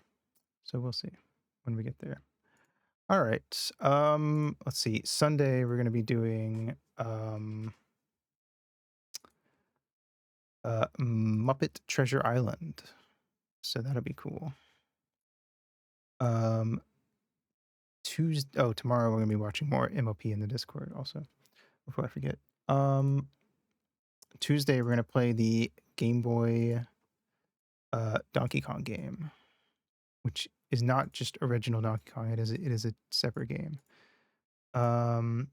Tuesday I'm gonna do some sort of just chatting type thing Tuesday. I might do that one idea I had where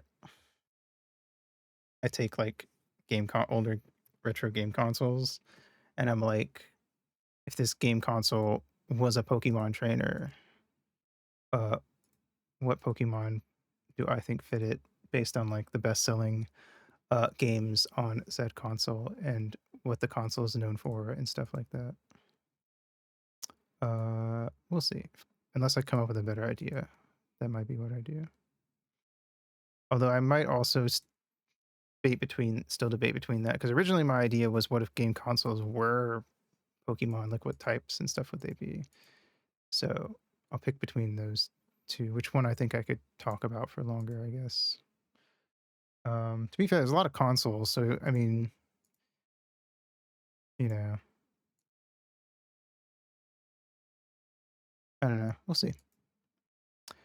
It's a weird little wacky idea I had a while back, but it might be fun. I kind of like the giving them Pokemon based on what the console is known for and what their best selling games were, though, because then we kind of get to like look at like what games sold well on certain consoles. And I think that can be interesting to kind of look at and discuss while we're doing it. And then Wednesday we're gonna start Alcahest, which is like an old action RPG game on the SNES. I think it's by, is it HAL? Alcatraz. HAL Lab. Oh, it pulled up. Okay, hold on. There we go. Yeah, HAL Laboratory. People who made like OG Kirby. It was produced by back when Satoru Iwata was still at HAL, because he was the producer. music composed by Jun Ishikawa, who's done music for Kirby. So you know, interesting to see people who would have worked on games like Kirby and such. Since that's mainly what I know Old Hal for, working on an action game. So yeah, we'll see how that goes. See if it's good. That is about it. So BPR, go follow Ringo, my artiste. Very cool, very epic. And here is a raid message for anyone who wants to join in for that. And I'm gonna go see who's streaming. I hope. Last night the raid thing was being weird. Okay, it's not being weird today. Neat. What is this? Forbidden Sol. Oh, wait, I think I've seen that. I think I saw someone else streaming this. I didn't actually look at it. Forbidden Solitaire. Kind of looks interesting.